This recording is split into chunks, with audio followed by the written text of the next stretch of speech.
Well, the first round of the 10-minute quorum bell has lapsed, and the speaker, that is Honorable David Ocheng, who's the second chairperson of committee, has directed that a further 5-minute quorum bell be on. This is, of course, as provided for in the House Standing Order number 34. Remember, this allows members to be able to join their colleagues inside the chamber and enable the House raise that much needed quorum. So as we wait for that quorum to be achieved, then we shall continue to take a look at the business of the morning sitting, the business that has been lined up for consideration during this morning sitting.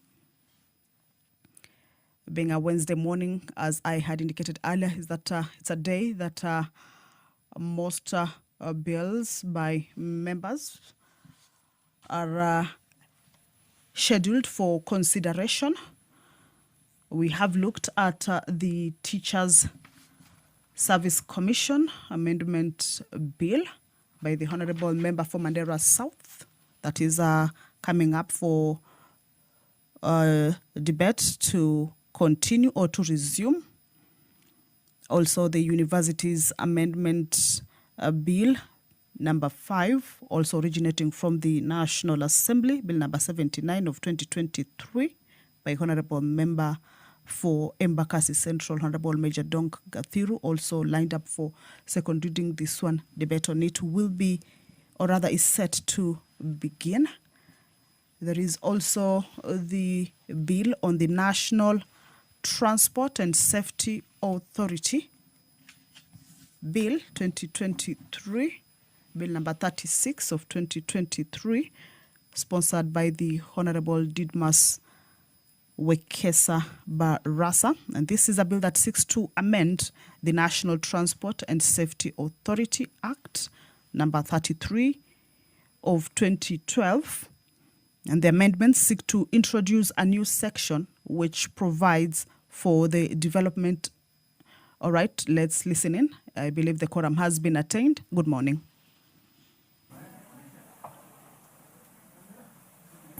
And let's proceed.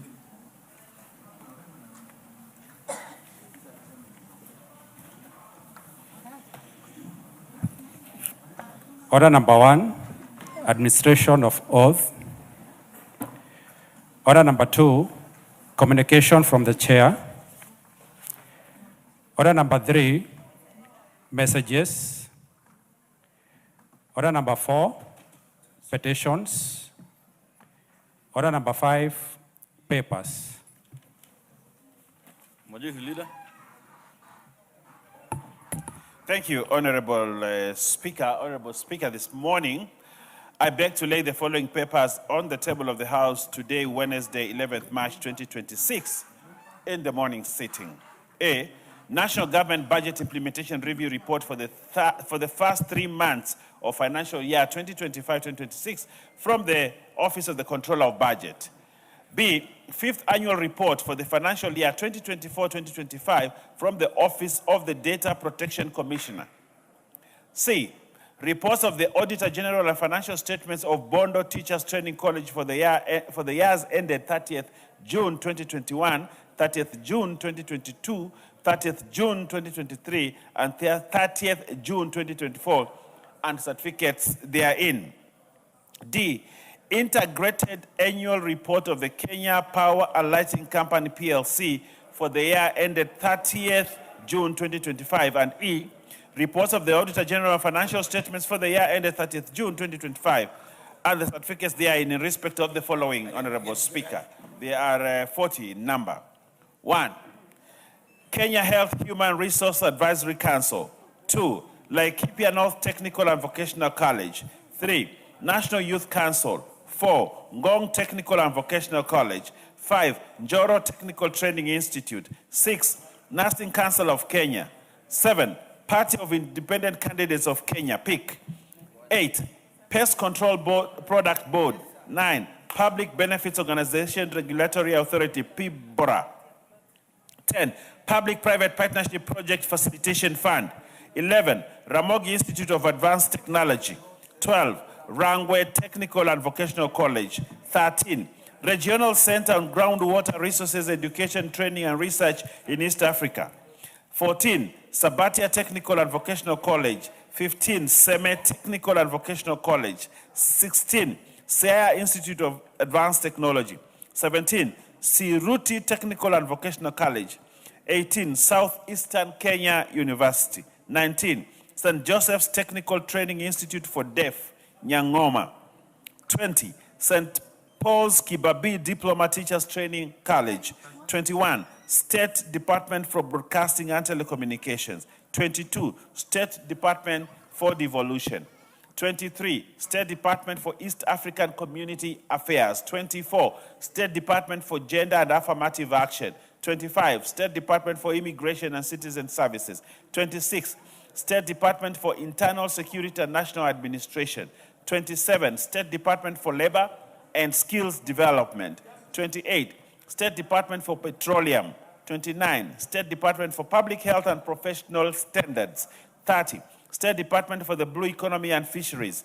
31, State Department for Transport. 32, State Department for Youth Affairs and Creative Economy. 33, State Law Office and Department of Justice. 34, Tana Water Works Development Agency. 35, Veterinary Services Development Fund. 36, Webuye West Technical and Vocational College.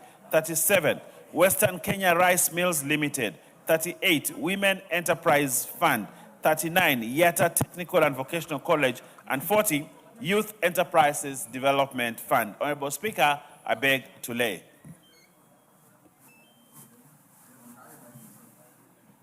As accordingly laid. The chairperson, Committee on Lands.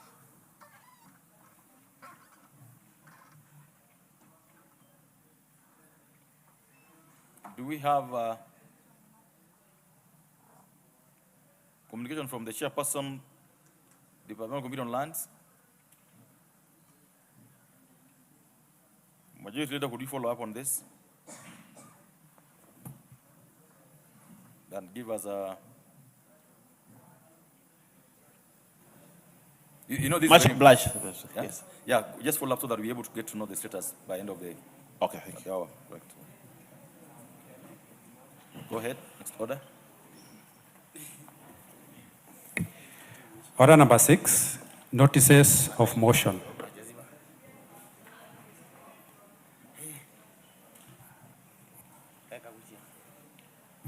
Next order.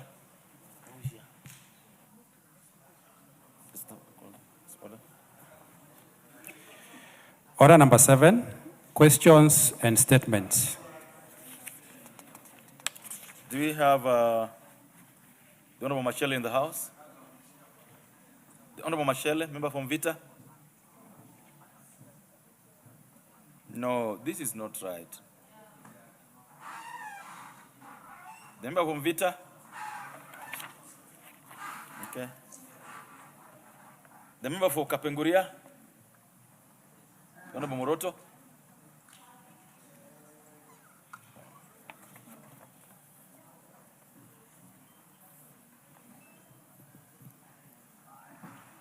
I used to think that whenever you had your question on the order paper, you woke up early and you go to the house because that was your day.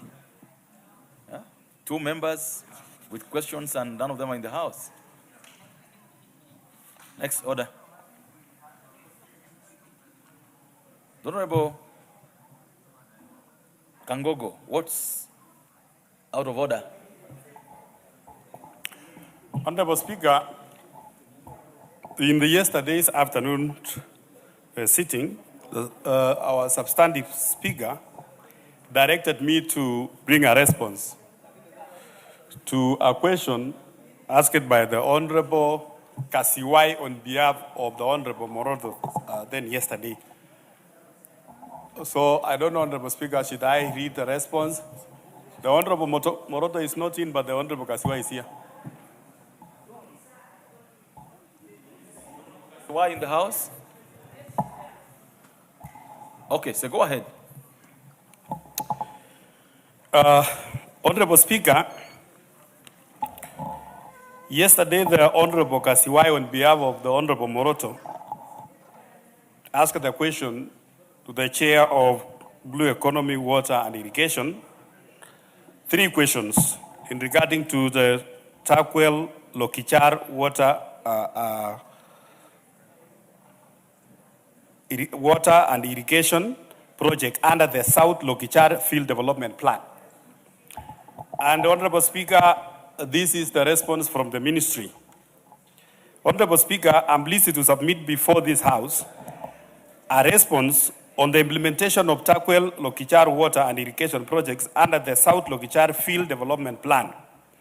Among the issues the Honorable Morodo through Honorable Kasiwai raised, the Honorable Speaker, is to provide information on the cost estimate for the Takwel Lokichar transmission pipelines, including the criteria used to identify the designated beneficiary communities. Honorable Speaker, as you are aware, the Ministry of Energy, Petroleum submitted a field development plan together with the associated production sharing contracts for blocks T6 and T7 in the South Lokichar Basin in Turkana County to both the houses of the National Assembly and Senate in accordance with the applicable legal and parliamentary requirements. The field development plan and the production sharing contracts outlined the proposed commercial development of 6 oil discoveries and set out a structured approach for their phase development, including appraisal and further exploration activities intended to maximize resource recovery. I wish to submit to the House the information on matters that fall within the mandate of the Ministry of Water as follows. The Ministry has undertaken a series of preparatory and design-related activities in a close collaboration with North Rift Valley Waterworks Development Agency, the State Department of Petroleum, the Cav Energy Limited, the KenGen, the Kerio Valley Development Authority, the Water Resource Authority, and the National Land Commission, together with the National Environmental Management Authority, NEMA, and the representatives of the beneficiaries communities within the project area. In line with the approved scope of the assignment, the ministry has completed a preliminary designs and planning for the following key water and irrigation infrastructure components along the Takwel Lokichar corridor. Number 1, the raw water intake and the pumping facilities at Takwel Dam, designed to support an abstraction of up to 407,470 cubic meters per day. Number 2, the raw water transmission pipeline to Lokichar oil field, which is 105 kilometers away from the dam, with a design supply capacity of approximately 60,534 meter cubic of water per day. A water treatment facility designed to achieve a treatment capacity of approximately 62,000 meters cubic also per day at a rating. Number D, a combined treatment water transmission pipeline of 62,000 comprising of 35,000 cubic meters a day to serve a Lodwar municipality and 26,000 cubic a day to a designated 15 communities along the corridor. The community water offtake points to be determined at the detailed design stage, Honorable Speaker. The irrigation water abstractions from Takwel Dam to support a large-scale irrigation development in West Pokot and the adjacent Turkana regions. The cost of the project, Honorable Speaker, is 40.3 billion, which has been broken down as below. Component 1, Honorable Speaker, is integrated in the works, which is about 2.2 billion. And this one is a siphon system of 2 diameter and a tunnel of 1.1 kilometer with a pipeline of 3.6. The second component, Honorable Speaker, is a raw water pipeline to Lokichar. There is also some associated works which cost about 7.1 billion. And then the third component, Honorable Speaker, is the water treatment plan and associated works, which costs about 22.1 billion, Honorable Speaker. And the figures are provided. I've given a copy to Honorable Kasiwai and the other members. On the irrigation component, Honorable Speaker, phase 1, about 1 billion allocated for 2026-2027 budget to irrigate about 1,000 acres downstream of Chakwe Dam. Number 2 is 1 billion to expand Weiwei from the current 600 to 1,500 acres and Muruny irrigation scheme from 700 to 1,500 in West Pokot. Order, the Honorable Kangogo. Did you just say that there's $1 billion allocated in the next financial year? 2026-2027. How is that allocated? In the budget policy statement from the Ministry of Work, that's what is given, Honorable Speaker. So, and then another 1 billion, Honorable Speaker, for rehabilitation of existing 52 schemes along the Takwel River, covering 19,000 acres in Turkana County. Phase 2, Honorable Speaker, which is 7.8 billion, to develop irrigation covering 10,000 acres, that is commercial investment, and the 2.6 billion to develop a Sigor Dam and irrigation area of 2,000 acres. The development of sustainable irrigation system in Takwel and West Pokot will require a collaborative approach to address the mentioned challenges as follows. Number 1, the conflict of grazing will be addressed by introduction of specific fodder production zones targeting a high-yielding fodder crops to be used during the dry season. Number 2 is the development of comprehensive environmental management plan by the project component. Honorable Speaker, question number 2 is a report detailing the specific communities in West Pokot County that will benefit from the treated water transmission system, including the number of offtake points and the volumetric allocation guaranteed to the residents of West Pokot to support domestic water. Honorable Speaker, the project has been structured around 3 integrated components with integrated bulk water supply system with an overall design capacity of approximately 407 cubic meters per day. Number 1, the first component relates to the abstraction and transmission of raw water from Takwel Dam to Lokichar oil fields through the intake works, pumping facilities, rising main and the balancing tank. With component is designed to supply approximately 16,000 cubic a day to support oil production to produce a reliance on sustainable groundwater abstractions. Number 2, the second component entails the treatment of abstracted water and the transmission of treated water to Lotwa municipality and the designated community offtake points along the corridor.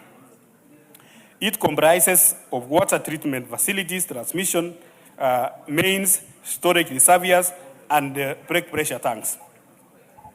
Number 3, Honorable Speaker, the third component entails irrigation, water abstraction from the Takwel Dam to support the large-scale irrigation component, Honorable Speaker, as indicated.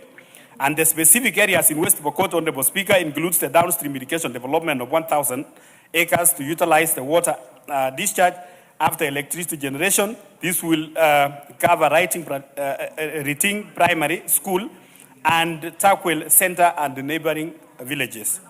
Number 2, in West Pokot is a Sikor Dam in West Pokot to irrigate additional 1,500 acres in Sikor, Weiwei, and supply of water to Tot Township.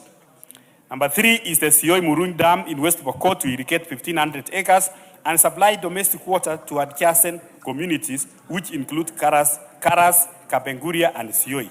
Further mapping of beneficiaries will be undertaken at design stage, Honorable Speaker. The last one.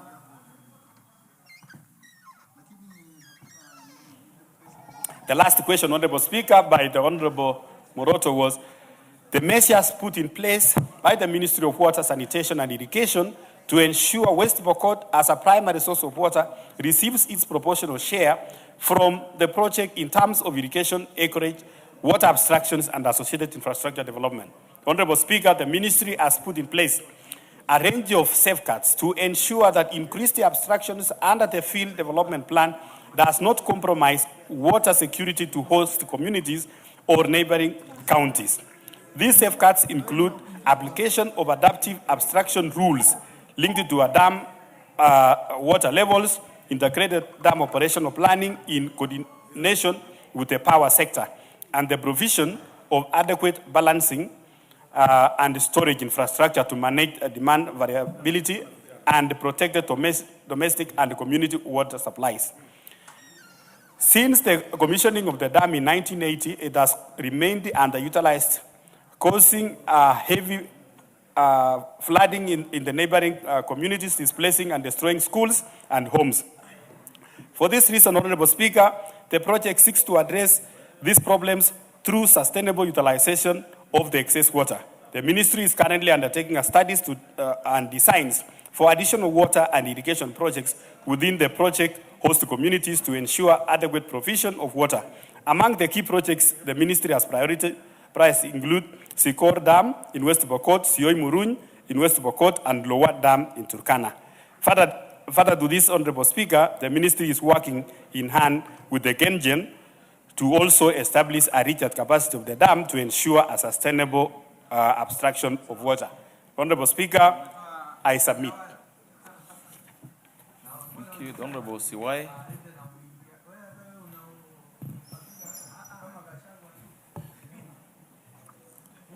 Honorable Speaker, I want to thank the Chair for the response.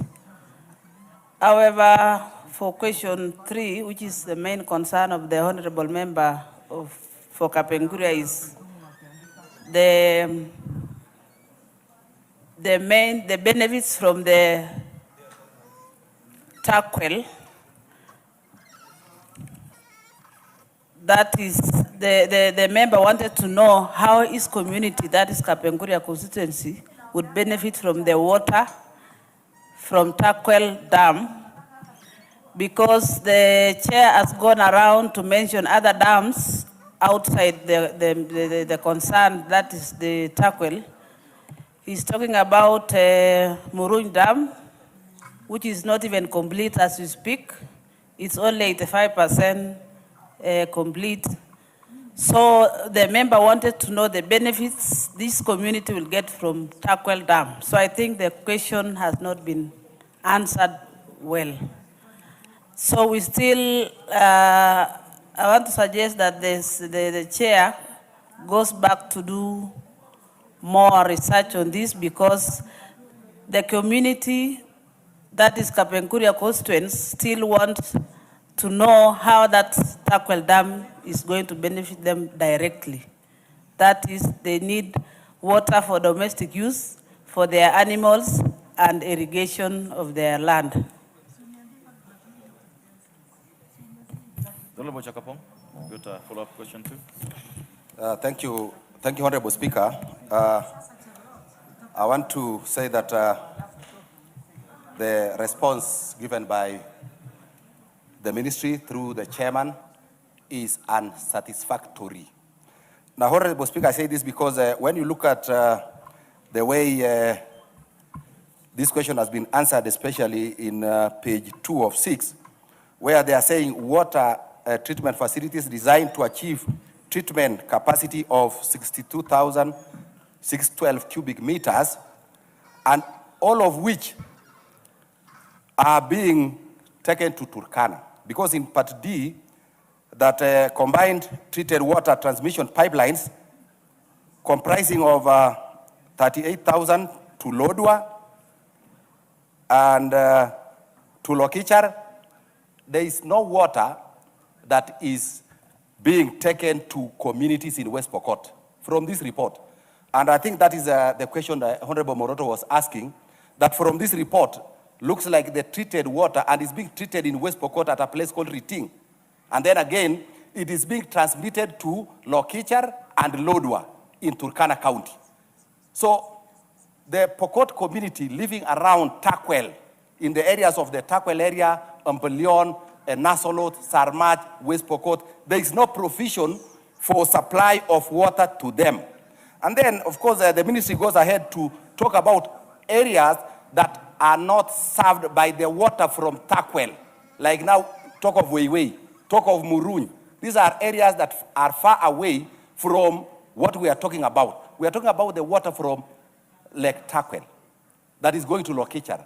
How is that water benefiting the community of West Pokot? That should have been the question that is being asked. Then two, Honorable Speaker, when they are talking about specific areas targeted in West Pokot, you know, much of these areas that are being mentioned here are areas outside the area we are talking about, and most of it is in Turkana. So there is nothing clearly for the Pokot in this whole arrangement. That's why we are raising this, and we would like the chair to further take up this, and if possible, involve the leadership and the representatives of the people of West Pokot so that we can bring this out. People who are sitting in some of these ministries, Honorable Speaker, think that by bringing this kind of statement, they have captured everybody. It is not true. So we are raising these issues on behalf of the community, that that community has been given a raw deal in the whole of this arrangement. Thank you very much. Honorable Mizigi. Thank you, Speaker. Speaker, I want to comment on this issue. Also want to support my colleagues on the issue of the many dams that the government is undertaking to do in the country, because, Mr. Speaker, water is really a challenge in many places, and that is why the government saw it well that to build these dams. But in most cases, you find that these dams are being built and there's no, like, this water is not being directed to the communities. So, Mr. Speaker, what my colleagues are talking about is very important. I will really urge the chair of the committee really to bring us a good report on how these dams are going to benefit the community directly, because most of these dams, we don't see the water being channeled to the people that are really in need of this water. Thank you.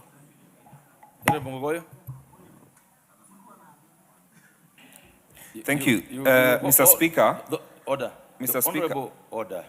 Honorable Kangogo, please, I hope you're noting this down, because there's other two coming, so that then you're able to take them together. Yes, Honorable Mogoy. Thank you, Mr. Speaker. I want to request you to implore on the chair, because this question, for the first time, it's coming from Pokot, but Mr. Speaker, the issue of Gatanga Dam, Kiserian Dam, or everywhere where there are mega dams, continually, the residents of that area do not benefit from dams. Mr. Speaker, probably it's a policy issue that now the chair needs to take on a different dimension. And I want to tell you that the Kiserian Dam, which was built in the last administration, the residents of Kiserian, where the dam is, do not benefit from the water there. Yet it is drunk in Ongata Rongai, in other areas. Gatanga Dam, the issue was raised here even as a petition. Mr. Speaker, would I be in order to request the chair, do they have a policy on how, when dams are built, the residents of the area where the dam is benefit from? Because it comes out in every question, and continuously the chair never brings in either a policy, and if this is a gap, what are you doing going forward? Because the chair Kagongo, continuously your answer lacks a solution for the immediate area residents, those who are around the area. Thank you, Speaker. The Honorable Kiara Jane. Mr. Speaker, this is a very serious issue we are discussing about dams. I don't come from Nyandarua, but Sasimua Dam doesn't benefit Nyandarua people. In Naivasha, we had been promised we are going to get water from Nyandarua. In fact, 3 dams were being mentioned, but they have not been built. Our water in Naivasha has a lot of fluoride. Our children in Naivasha never get recruited to the armed forces or police or anywhere because of their brown teeth, because of the water we have. Yet we are waiting for water from Nyandarua, and dams, 3 dams, Kinja, Pesi, and Malewa were promised. Mr. Speaker, we are still waiting, and I think I would want to ask the chairman, at least since he is in the government that went promising these dams, to fast track them so that they can give us a record. Thank you, Mr. Speaker. Honorable Hillary, finally. Mr. Speaker, I want to join the other members in raising some pertinent issues, Mr. Speaker, about this issue of dams. Remember, if the promise by the President that we have to do dams for irrigation is to be true, the Ministry of Water, through the committee chaired by the Honorable Kangogo, must show seriousness, Mr. Speaker, with especially the recent dams. We want dams that will supply water like the Karumeno dams, the dams in Muranga. The latest dams were done halfway without benefit to the people. Mr. Speaker, in mind, from where my interest is the Korusoin Dam, the Itare Dam, the Poster Dam, they are all stuck, Mr. Speaker, and people are waiting to accelerate development and bring water closer to them. What is the chair, through the ministry, doing to make sure that all these projects are fast-tracked to benefit the immediate people around there and to increase the volumes of water for irrigation and enhance food productivity in the country, Mr. Speaker? Thank you.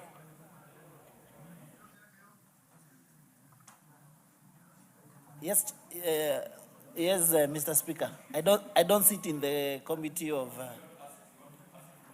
Sorry, come again. You want to ask a follow-up question?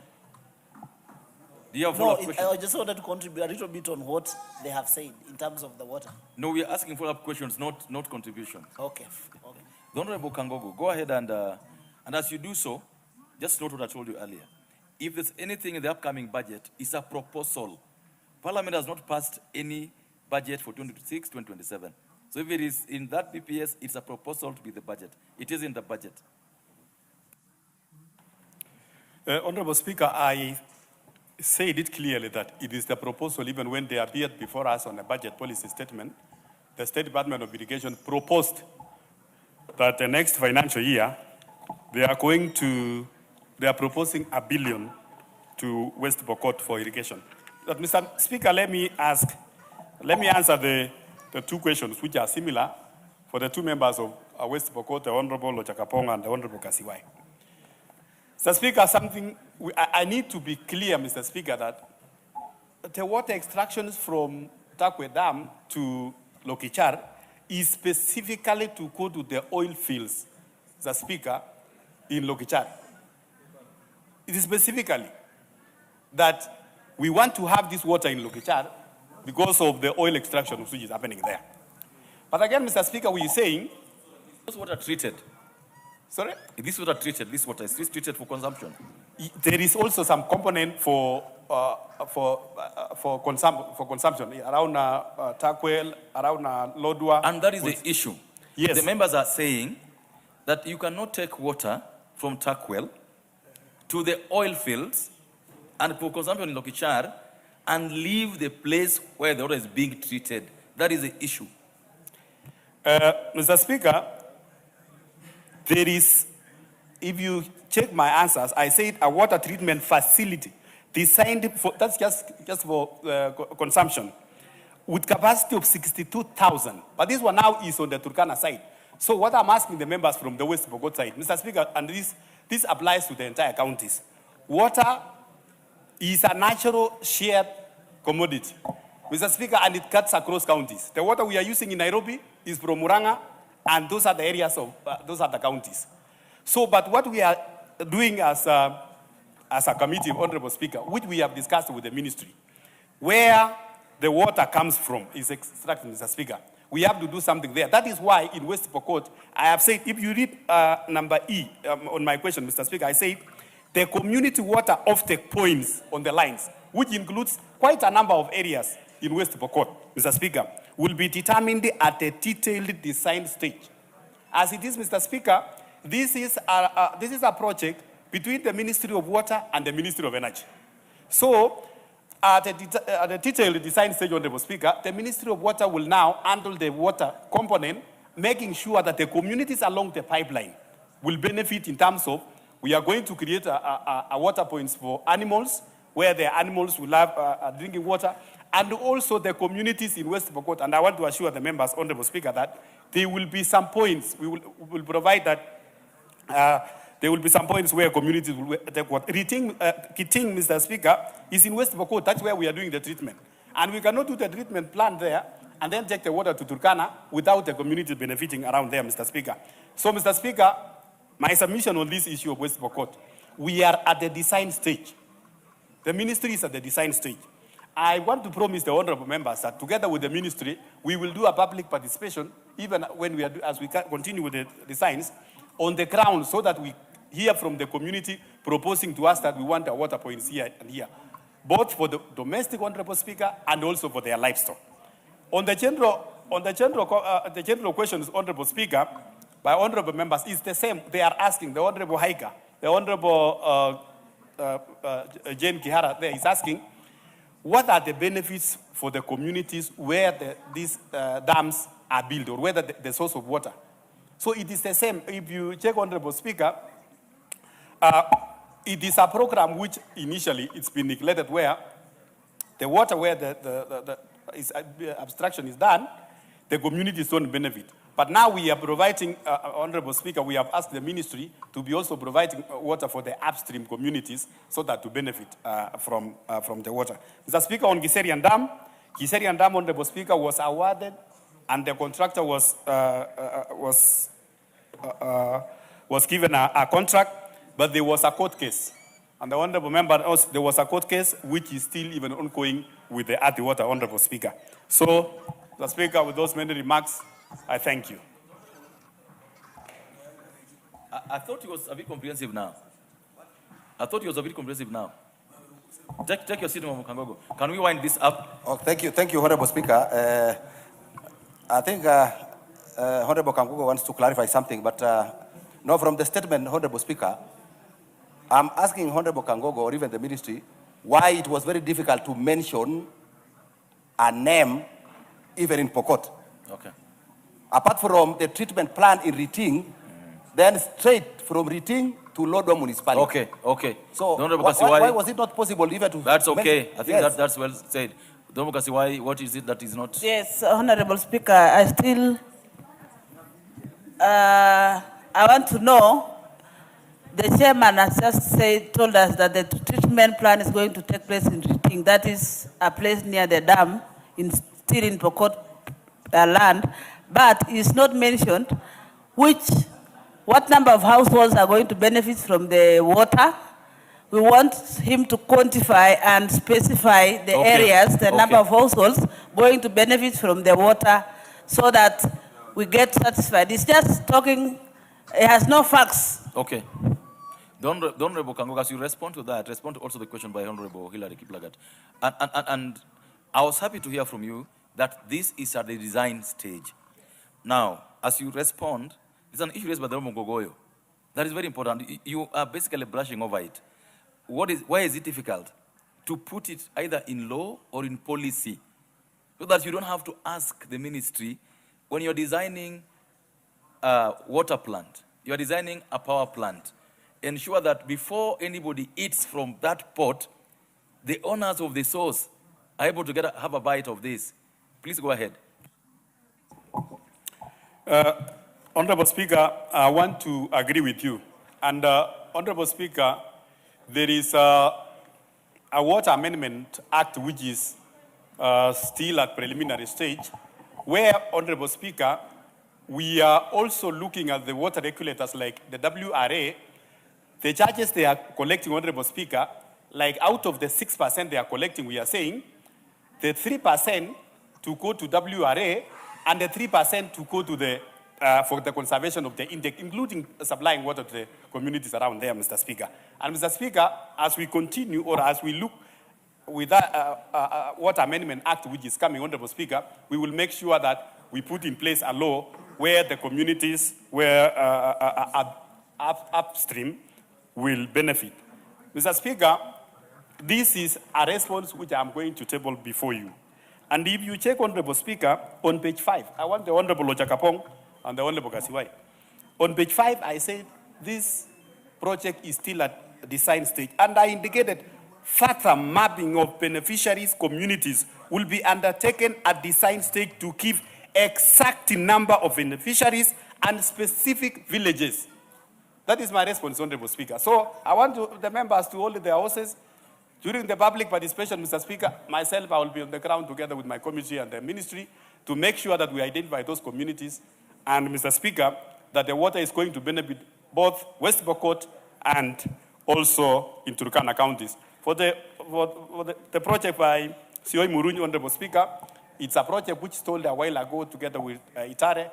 But Mr. Speaker, this House passed a National Infrastructure Fund some few days ago, which has been ascended, Honorable President, His Excellency the President, Honorable Speaker, and the ministry, they are now mapping out those projects which stole, because there were projects of about 40 billion, 30 billion, and we were not able to support with the normal exchequer. So we will move those ones to the National Infrastructure Fund. Thank you, Mr. Speaker. Thank you. I think we dispense with that and ask the Honorable Kasiwai and the Honorable Kajapong to keep an eye on the ball in that regard. I will indulge the Honorable Mashele, if he's in the House, to be able to raise his own question number 3, 2026. Go ahead. Thank you, Mr. Speaker. I rise to ask for the following question to the National Land Commission. Could the Commission, 1, provide the status of compensation to Mr. Jimmy Otieno Abongo, the owner of the plot number MN/6/2519, which was partly demolished in 2017 to pave way for the dwelling of Magongo and Oil Refinery Road by the Kenya National Highway Authority, KENHA. 2, explain why Mr. Jimmy Otieno has not been compensated to date, despite other residents of the area whose land was compulsory acquired having receiving their compensation. 3, indicate the assessed value of the property as determined by the government valuer and the amount he is entitled to as a compensation, including the timeline within which he shall receive the payment. Thank you, Mr. Speaker. Chairman, Committee on Lands.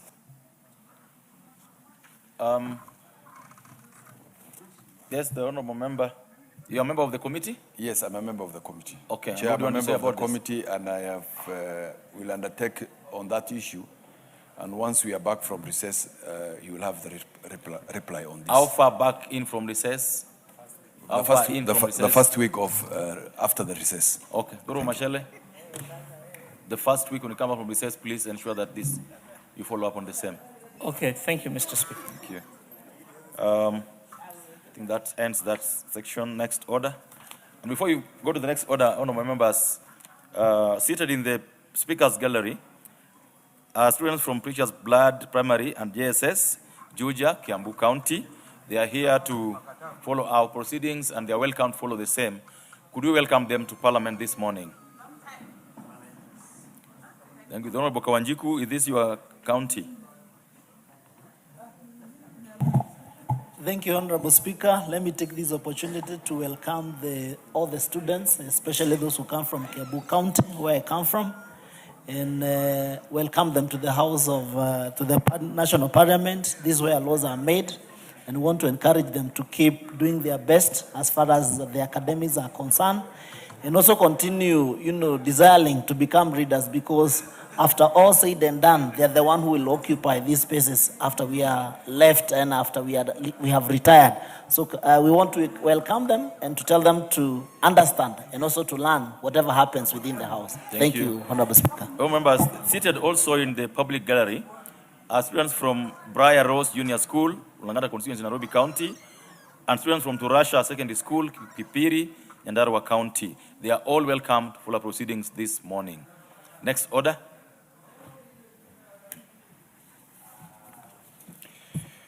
Order number 8, the Sports Amendment Bill, National Assembly Bill number 5 of 2026, first reading. A bill for an act of parliament to amend the Sports Act and for connected purposes. Thank you. Order number 9, the Teacher Service Commission Amendment Bill, National Assembly Bill number 27 of 2024, second reading, resumption of debate. All members, on this particular bill, we have a balance of 6 minutes, and the member on the floor, when the House rose on this, was Honorable Daniel Carrido. If he's in the House, it's a balance of 3 minutes. If he's not, could I, by a show of, by press of interventions, know who want to contribute to this bill, the TSC bill?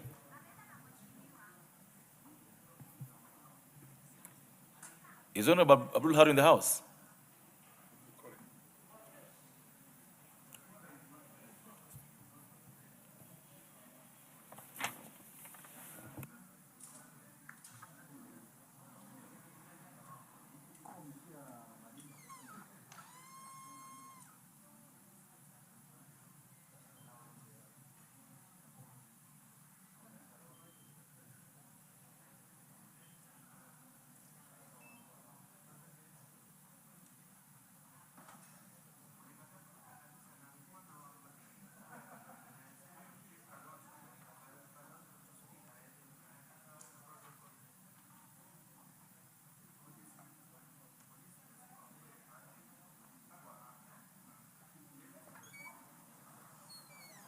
Honorable Abdul, huh?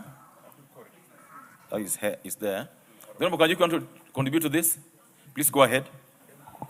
Thank you. Thank you, Honorable Speaker, for giving me this opportunity to contribute to this important bill that has been brought by Honorable Abdul Halo on amendment of the TSC. Honorable Speaker, we must appreciate that the amendment is timely, because one of the things that is trying to amend is to make sure that we promote teachers on time, and we make sure that this issue of acting of so many teachers for a very long time, it is actually out of order. And he was trying to insinuate that there should be a timelines on when that we are supposed to make sure that teachers can act for a certain time or for a certain period. We must also appreciate that quite a number of things that are continuing as far as the Teacher Service Commission is concerned, even in terms of bringing the amendment to make sure that, number one, teachers are promoted on time, and we want to appreciate whatever the government has been trying to do by making sure we employ as many teachers as possible. Right now, we are talking about 100 plus teachers who have been employed. And when you realize some of these things that the teachers also go through in terms of hardship allowances, or in terms of areas that have hardship allowances, hardship areas, we must also ensure that teachers are well remunerated. Even if we are appreciating the fact that there is a lot that the government has done as far as promotion of teachers are concerned, as far as employing our teachers are concerned. Some of the schools, like in our constituency, we have been having low performance because of the numbers of teachers that are working within the certain school. You realize that one teacher in a primary school is serving or probably working for about 100 or so students. So we must reduce the ratio as far as those students and the teachers are concerned, so that we can increase the capacity and the number of students and the performance of students in our public primary school. There are a lot to be done in terms of infrastructure, as far as also we are talking about the promotions of these teachers. You realize that when a teacher gets a TSC number, he takes like forever. Some of them, they are being even employed when they're about 48 or 50 years. That's when they are getting employed at the Teacher Service Commission. So these amendments, they are timely, and we need to keep working on them so that we can better the performance of our public primary schools, the performance of our high school teachers, by ensure that the teachers are well motivated, even in terms of where they operate from, even in terms of the salaries that they receive. And we want to appreciate that so far we have been able to employ, this Kenya Kwanza government has been able to employ about 100 or 100,000 teachers It has never happened in history of this country, Mr. Speaker. So we must continue making these amendments, making these improvements, even what is being proposed that, the free primary education and the free secondary education. And I appreciate that the members have started, there is a conversation going on around, that there is no way we will be having a bursary from the MCA, we'll be having a bursary from a member of parliament, we'll be having a bursary from the presidential and the counties. We need to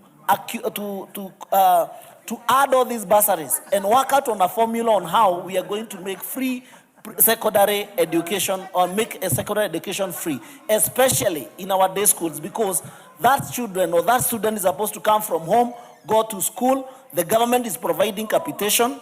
There is already money in school as far as the laboratory and the NGCDF. We are doing what we can to make sure that we increase the infrastructure of our public secondary school. We make sure that we have enough infrastructure. We make sure we have enough laboratory. But when it comes to giving bursaries, we must do away with it and make sure we make education, especially in public day schools, free. As some of the constituencies in our constituency, we have tried to manage it because there must be a way we control and manage, because the only cost that is given from the high schools is the school feeding. So there must be a formula that we can use to make sure all the day schools that a student can wake up in the morning, go to school, spend the day in school, have lunch at school, and then at the end of the day, the parent doesn't have to produce or to give anything, so that we continue maintaining as many students as possible in our secondary day school, Mr. Speaker. We must be intentional by making the cost of education affordable. And that's why we want to appreciate the government by the kind of teachers they employed. The issue of BOM teachers have been able to be reduced. So therefore, there is no cost that is passed to the parent because of the BOM teachers. We must be intentional again. Even next year, all those teachers who are in the internship, they must be absorbed by the Teacher Service Commission. And those are some of the things that we are saying. We need to do an overhaul on the education sector. If you look at the national budget, the cost of education in Kenya, it is the highest as far as all the departmental or all the government departments are concerned, all the ministries. We are costing about 750 billion shillings annually.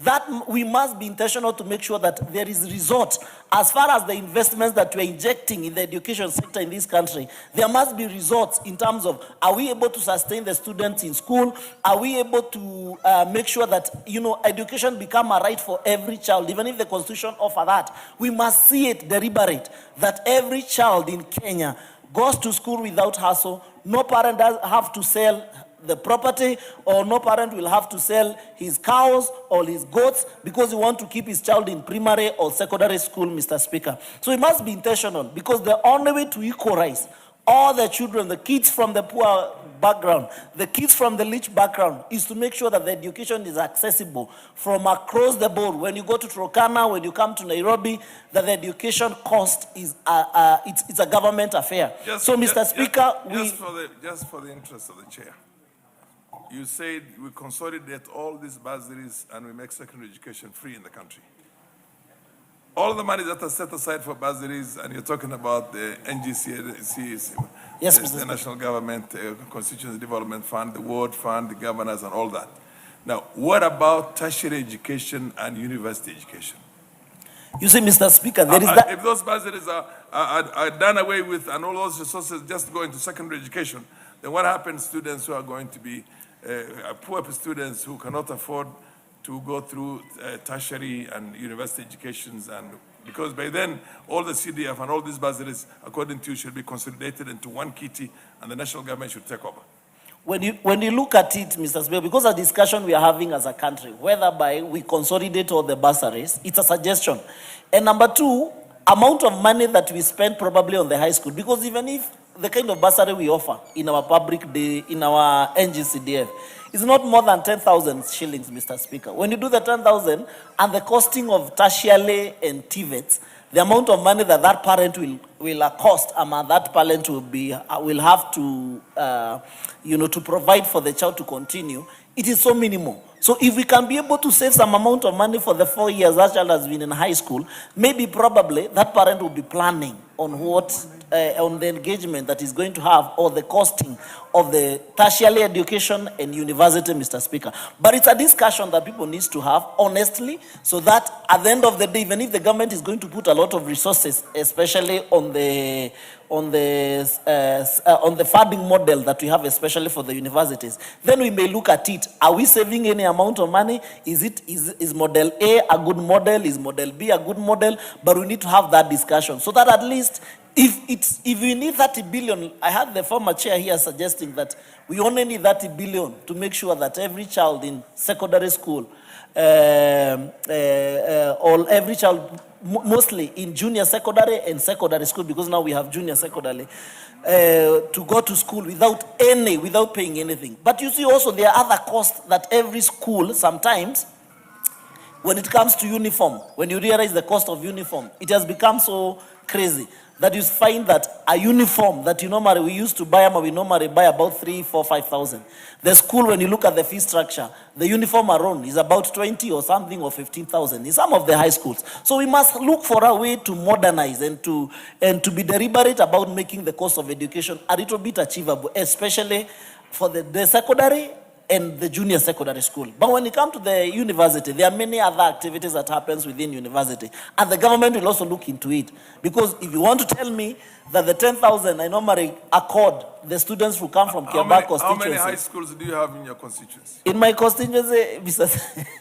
How many? Because I have 8 high schools in my constituency. You have how many? 8. And nobody pays any fees. I have sponsored them all through the NGC. You see, now you have 8, me I have 24. But the other constituencies... And I'm also sponsoring 350 students in tertiary and university, and the least they get is 40,000 per student. So where are you taking the money? When I announce in my secondary school that I'm issuing bursary, and I'm telling you those are the day schools, they're about 24. Day and boarding secondary school, Mr. Speaker. What's your point of order, Angusia, CNN? Yes, Mr. Speaker, NGCDEB is one of the most unfair FAD you have ever seen. You have got 3,000 students in your constituency and other constituencies. Order, Honorable Ngusia, order. That's not a point of order. It's a point of information, but proceed. Honorable Speaker, I'm well informed by CNN. But when you come to my constituency, the number of students I have for the secondary school already, it's about 6,000. That is day school. When you announce you are issuing bursary to the secondary, to the boarding students, like yesterday I had an activity of people correcting. It's more than 6,000, Mr. Speaker. So there must be a deliberate effort. Money must follow people. We must make sure that where the money is being allocated, there is also population to be able to consume that money. That's why from where you sit, it is easier for you to sponsor 350 students, and you give them what you call sponsorship without even paying a coin. But I cannot manage to do that in my own constituency because the number of students that I have, it's enormous. The amount of money that I set, I normally set to the maximum, which is about 70 million or about 75 million in terms of the amount allocated. That's about 40%. But out of all that money, I can promise you, there is no student I'll be able to give more than 8,000 or 10,000, Mr. Speaker. So we must be deliberate in terms of this discussion so that we have a conversation whether the NGCDF... How many minutes does he have? Why is it taken forever?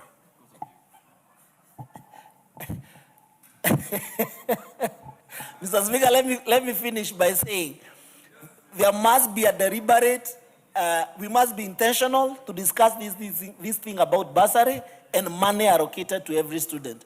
The other suggestion was we leave it to the NGCDF board. I also have a foundation. You better put up a foundation and put money aside for education and use your own money also. Mr. Speaker, you are the one who is consuming my time. What I'm saying is, and you are a senior when it comes to many things. So I'm still following up on the steps. I'm still a junior member around. So I'm still making sure that things are done. But Mr. Speaker, what we are saying, we must be intentional so that we make sure the students from Kiambaa and a student from Turkana, when it comes to allocation of bursaries, it is fairly and equally to every student. So these amendments, they are timely and we'll continue supporting them to make sure that we establish a system that will be fair as far as the education is concerned. Thank you, Honorable Speaker. The Honorable David Ocheng, is he there? The MP for Kangundo. MP for Kangundo, followed by the Honorable David Ocheng. And Thank then you. I'll call on the mover to... Thank you very much, Honorable reply. Speaker, for giving opportunity to bring my voice in this House on this bill. Honorable Speaker, as we talk about teachers, teachers play very essential roles in our community and they're very important, especially bring up our children from nursery education, primary education, secondary education up to 18 years. If you see, having stayed, our children stay with teachers from that age, it means that they are the one who are bringing the results of the society. You see this house, everybody is a product of our teacher. Not only from up to secondary school, we come also to college. You get still we are under teachers. So when you see something for the teachers, it asks you a question. See our society. In our society, we have imam, we have pastors, and we have teachers. You can ask yourself, who is society development? The teachers are more to the society development because you see from Monday to Friday, our children are staying with the teachers. So teachers play a very major role in this society. So that's why I stand up and support this bill by saying that we are giving our teachers promotion by acting positions. And also I was trying to tell the promoter of the bill, not only is happening to the teachers, but also happening in many ministry offices, that our people are put in acting position. We don't know, maybe somebody is taking the benefit, or maybe somebody is trying to try something. So it is very important, if you are being appointed to become a deputy principal or a secondary principal at school, you need to be considered. You need to have that allowance for that job you are doing. Because you are taking extra activity from the duty which you are being paid under TSC. So it is very important, this house to come up with a way our teachers get compensated the extra work they do for the society. Today, a Kenyan society, I think we have another bill which we try to lock our people not to work more than 6 months. You cannot put somebody to be acting position more than 6 months. So the bill has locked it very well. The teacher should act not more than 6 months. And those 6 months should have a way that the compensation is worthy and the value of the work you are doing. So that now we can know the development of society. If again, we go back in the villages, because you see now, the economical factors, not only in town centers, when we get devolved units, the economical factors was now spread outside the country. The more people who are paid salary, who are even paying pay-as-you-earn, VAT, everything, they are also teachers. If you go to village, the pay-slip person more in the village, they are teachers. So if not only see the people who are acting, if you see doing good thing for the teachers, it's good for economical distribution within the jurisdiction of the Kenya, and also giving them encouragement of society activities. With those few remarks, the Honorable Speaker, I support. Thank you very much. The Honorable David Ocheng. Mr. Speaker, thank you so much, and I would like to support the bill by the Honorable Harrow. Mr. Speaker, it's quite disheartening sometimes, Mr. Speaker, to see teachers being asked to act as principal or as head teacher of a high school or primary school, and they act for a long time, 1 year, 8 months, 6 months, and when promotions come, this acting teacher is asked to go back to his former station as deputy principal or as senior teacher without regard to the time they spent serving as acting principal, acting head of institutions, Mr. Speaker. It is, in my opinion, wasteful, first of all, but also discourages industry. Over the weekend, actually on Monday this week, Honorable Speaker, I was issuing bursary checks to my constituents, and 2 teachers came to me. Unfortunately, both of them were with me at the university. One of them has been acting at a school for the last 8 months. And last week, a principal was posted to that school. He has to go back to the classroom as a senior teacher in another school, not in the same school he was acting in. It doesn't encourage industry. These teachers, some of them are qualified to be principals, but even the way we promote them, the Speaker, the TSC method of promoting teachers now is so arbitrary. We can't have a situation where teachers who have earned their time in schools where they teach, teachers who have earned their titles, a teacher who has stayed in school for 6-8 years, having to look for members of parliament. Members of parliament will tell you here. Now we've become agents for promotion of teachers. Teachers coming to our offices to file requests for promotion. Why would it happen? Why should a member of parliament be involved in promoting teachers if a teacher has earned their time? If a teacher has taught for 10 years in the same job group, why would members of parliament, why are they bothering us? Because TSC has decided that it will not promote teachers based on merit, but on other parameters that are not meritorious.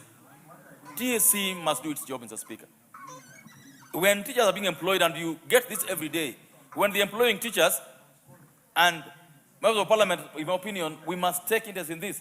Why would we be having TSC employing teachers who finished college last year because they know someone, and there are some others queuing who finished college in 2011, 09, 2012 are queuing, but because someone knows someone, we have a teacher who finished college in 2025, has a job today.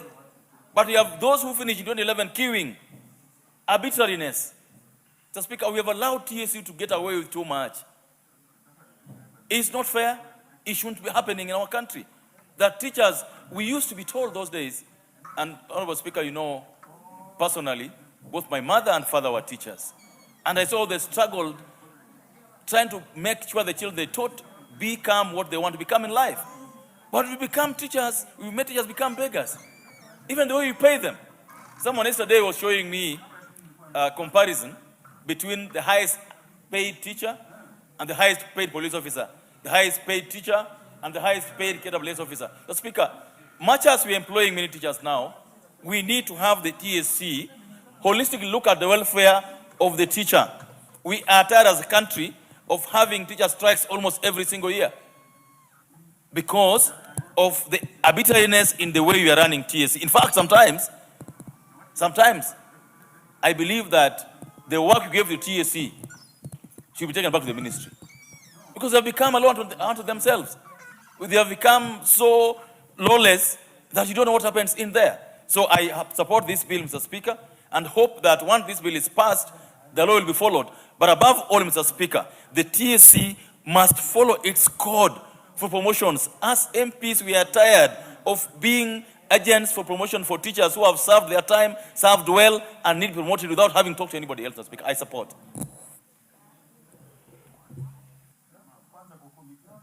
Don't see any more interest in it. Oh, is that Bedzimba? The Honorable Bedzimba. Asante sana Mheshimiwa Spika kunipa fursa na mimi niweze kuchangia mswada huu, na mimi nimesimama hapa kupongeza mswada huu na kuunga mkono kwa sababu ni jambo la busara sana, kwa sababu walimu ni watu muhimu sana katika taifa na wanatosha kuangaliwa vilivyo. Wako walimu wakuu ambao wanafanya nafasi ya kaimu mwalimu mkuu, walimu wanafanya nafasi ya kaimu mwalimu mkuu ama naibu wake kwa kipindi zaidi ya mwaka mzima ama kwa kipindi kirefu zaidi ya hapo, lakini hawalipwi marupurupu. Na wao jambo lolote likiwa linafanyika pale, wao ndio watakuwa responsible kwa sababu wao ndio wako pale. Kwa hivyo wataulizwa maswali yale mwalimu mkuu ama naibu wake angeulizwa.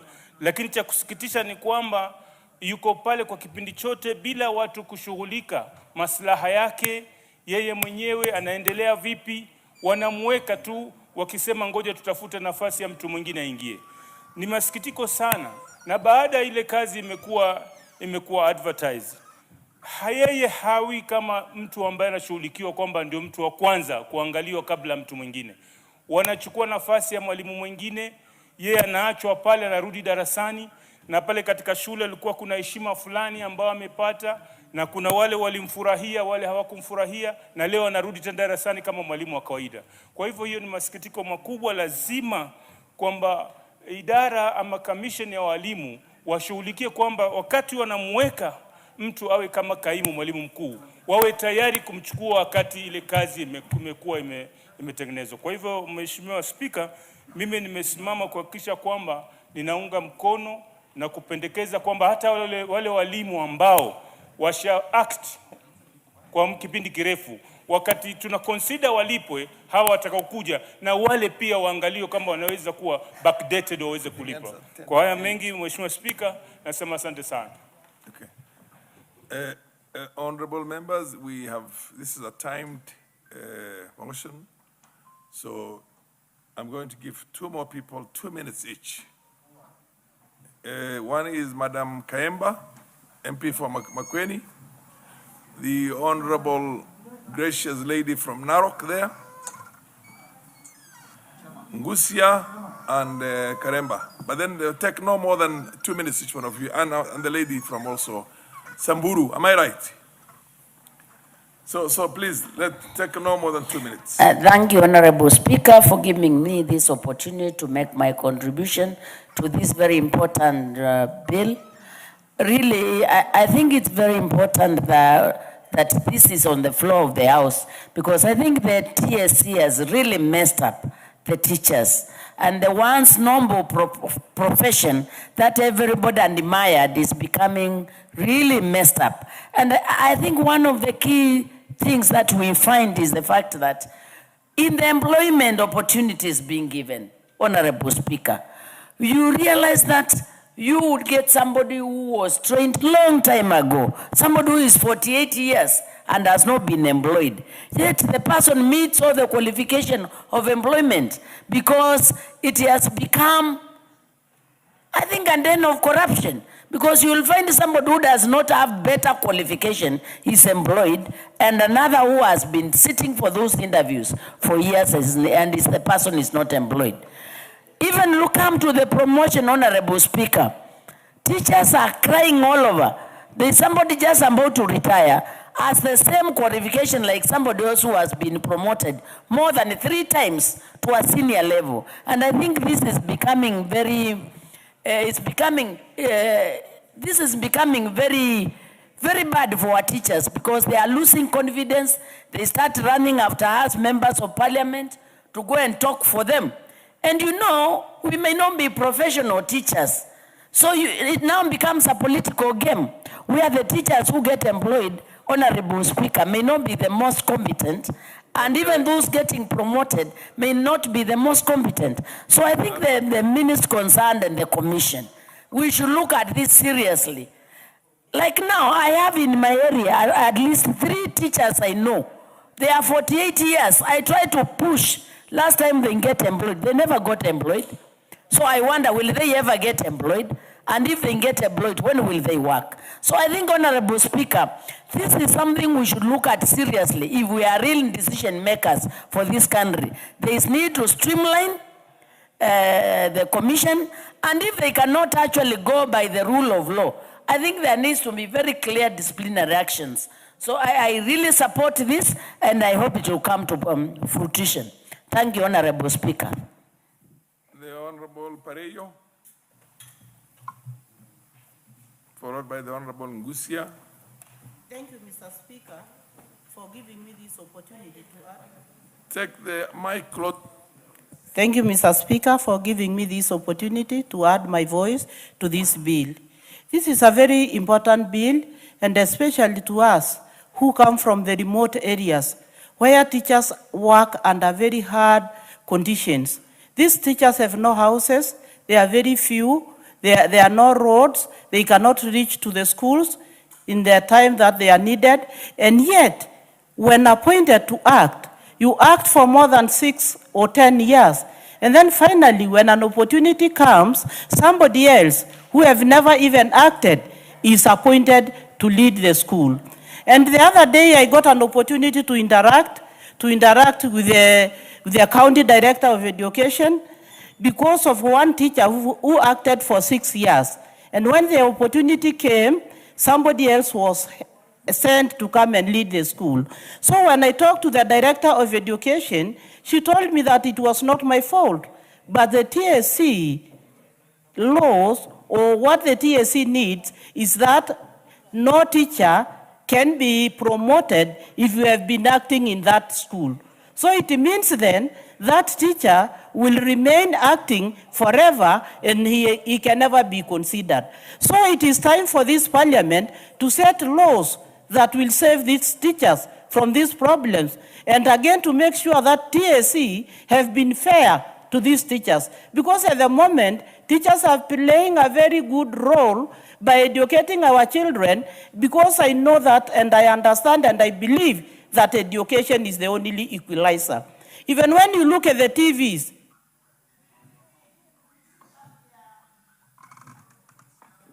Thank you, Mr. Speaker. This is a very important bill, and from the onset, let me congratulate and thank my friend Abdul Haro for bringing such an important bill in the floor of the House. And of course, the people of his constituents will elect him automatically because of this important piece of legislation.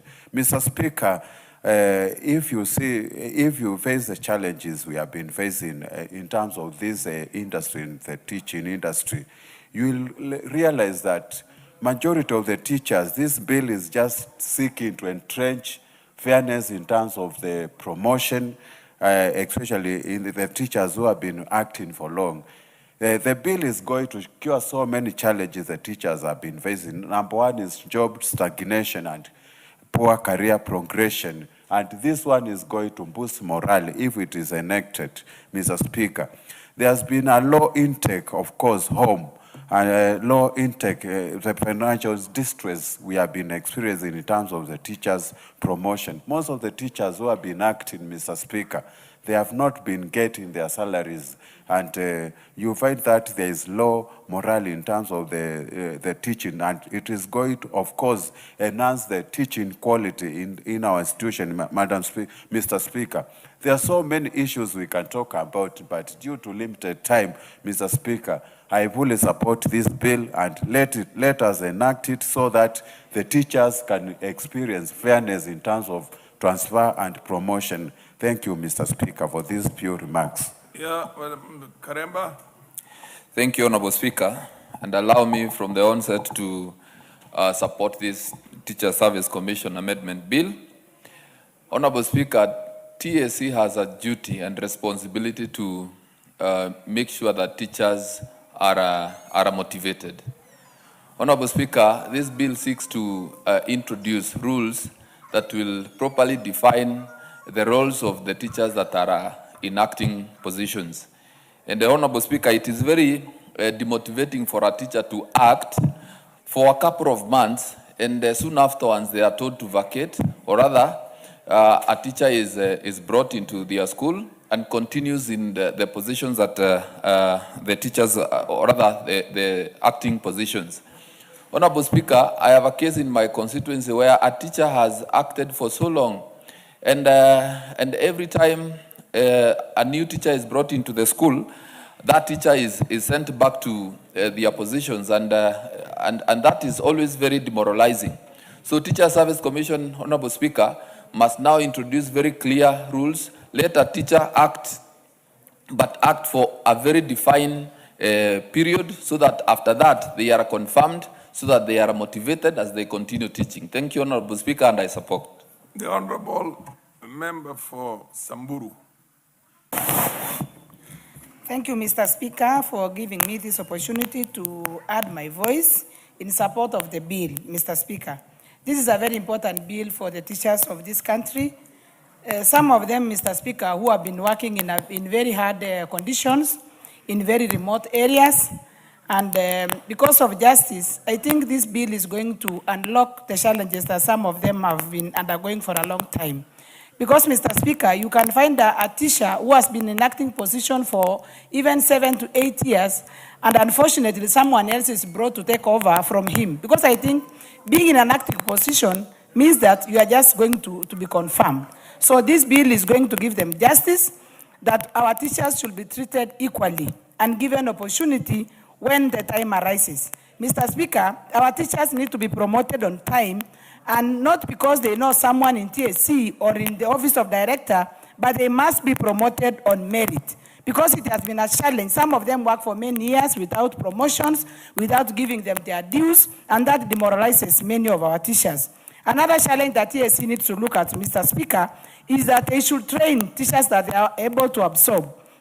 Because, Mr. Speaker, you can find so many teachers are trained, and they reach time of retirement without being employed. And we still have a lot of gaps in terms of teacher ratio, student ratio in this country. Another challenge, Mr. Speaker, is that our teachers, some of them who have retired, it has been a problem for them to get their dues. And we want the TSC to be proactive because some of them even have died without TSC reimbursing them what they are supposed to get. And it's so unfair. You work for the country, and during the time of retirement, you go through a lot of challenges because the system is not automatic to ensure that they get their dues at the right time. There are those teachers who are working in hardship areas. Mr. Speaker, they should be considered for hard. Not only that, there are teachers who are 3 or 4 teachers in a whole school of 8 classrooms, and there are teachers in other parts of the country who only do 2 lessons in a week. So that needs to be addressed so that the teaching, the teachers, every child gets an equal opportunity. We don't have right now. I think under the circumstances, there being no more interest in this, I'm going to call on the Honorable Kore to reply, the mover to reply. Thank you. Thank you, Honorable Speaker. As I move, Switch off the mic for the Honorable MP for Samburu. Thank you, Honorable Speaker. As I stand to reply, let me take this opportunity to thank all the honorable members who have supported this bill overwhelmingly. And I'm happy to say that a lot of you, honorable members in this House, have contributed to this bill, and you have all given overwhelming support to the bill. And I'm sure the more than 461,000 teachers across the country who've been following this bill with a lot of interest are reassured today that the honorable members in this House are fully behind the amendment bill. Honorable Speaker, this bill intends to cure one of the biggest problems in our teaching fraternity, the problem of acting administrators in our schools. Honorable Speaker, statistics show that there are almost close to 4,000 head teachers and deputy head teachers who are in acting capacity. And there are about 99,000 other teachers who are acting in various other acting roles. Honorable Speaker, and the way these acting positions have been handled by TSC through various policies is in a very haphazard manner. Some of these teachers have been made to act for more than 5, 6, 7 years. And when these positions are advertised for substantive recruitment, somebody else is brought in bypassing the teacher who has been acting for 5, 7, 6 years, which is very unfair. Some of these teachers are holding 2 acting appointments.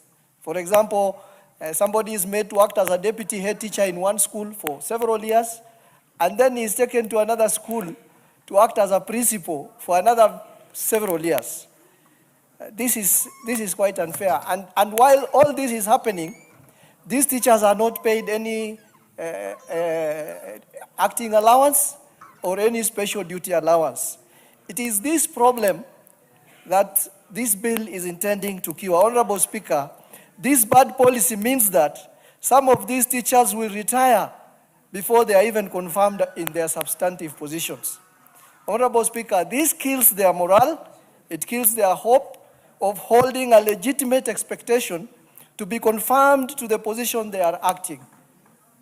And this bill, therefore, Honorable Speaker, proposes that we entrench fairness in acting administrative positions in our schools. This bill proposes the limit for a period which the teachers are allowed to act. That is, a teacher should be allowed to act between 1 month and not exceeding 6 months.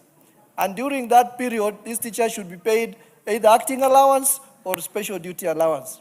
This piece is also proposing that no teacher should be allowed to hold 2 acting positions, so that only one, and when these positions are filled substantively, the teachers who have been acting should be given the priority to act.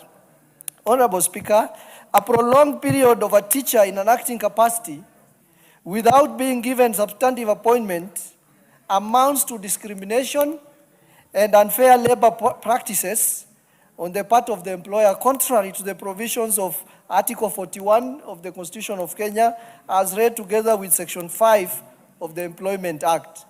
Having said that, Honorable Speaker, I will take this opportunity to point out 2-3 points that honorable members mentioned. I'm not able to point out everything that the honorable members contributed, but a few which were standing out. Honorable Undo raised the important question of the bill, the way it was drafted. It is talking about acting teachers. I think when it goes to the third reading, we will have to give more clarity on that, and so that it is clear that when we are talking about acting teachers, we are talking about acting teachers in administrative positions in schools. Honorable Speaker, Honorable Nyikal, in support of the bill, touched on the fourth schedule on the question of allowances to teachers. And he said these allowances should be entrenched in law because they had a similar arrangement in the health sector where those allowances were put in the regulations and they kept on disappearing one by one until those allowances are not recognizable anymore in the health sector. And Honorable Owen Bayer gave his own experience as a teacher. When he was appointed as a deputy head teacher, TSC never gave him an acting appointment. It is his head teacher who gave him a letter showing that he has different roles. He was never given an acting allowance. And when he went for the interview for the same position, the period that he was acting was never helpful to him because they said that was a local arrangement between you and your head teacher. TSC never gave you an appointment letter to act. And therefore, it never contributed anything to his interview. With those few remarks, Honorable Speaker, I beg to reply. Thank you, honorable members. The decision on this matter will be made the next time it is with the other papers. Therefore, putting the question on the same is deferred to the next time is the other paper. For the convening of the House, honorable members, I would request that we go back to order number 5. Hasil, oh, Honorable Nyamoko is here. Order number 5, papers. Honorable Nyamoko, go ahead. Thank you, Honorable Speaker. Honorable Speaker, I beg to lay the following paper on the table of the House today, Wednesday, 11th March 2026. Report of the Departmental Committee on Lands on the approval hearing of nominees for appointment as chairperson and members of the National Land Commission. Thank you, Honorable Speaker. So the same. Next order. Proceed to lay the papers. Order number 6, notices of motion. Nyamoko, again your chance.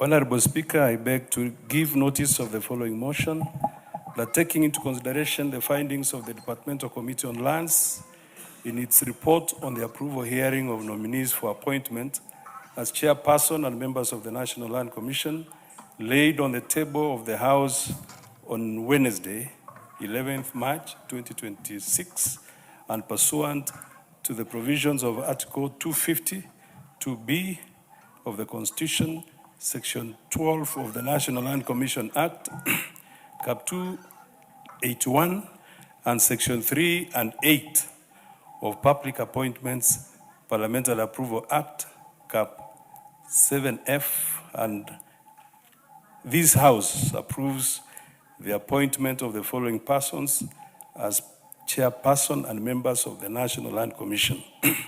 Number 1, Dr. Abdullahi Sagaf Alawi, chairperson. Number 2, Mrs. Susan Hakasa Oyatsi, member. Mr. Daniel Mureithi Muriungi, member. Mr. Kigen Vincent Cheriot, member. Honorable Dr. Julie Ouma Oseko, member. Honorable Mohammed Abdi Haji Mohammed, member. And Honorable Mary Iani, senator, member. Thank you, Mr. Speaker. Okay. Very well. Let's go to order number 11 now, or order number 10, sorry.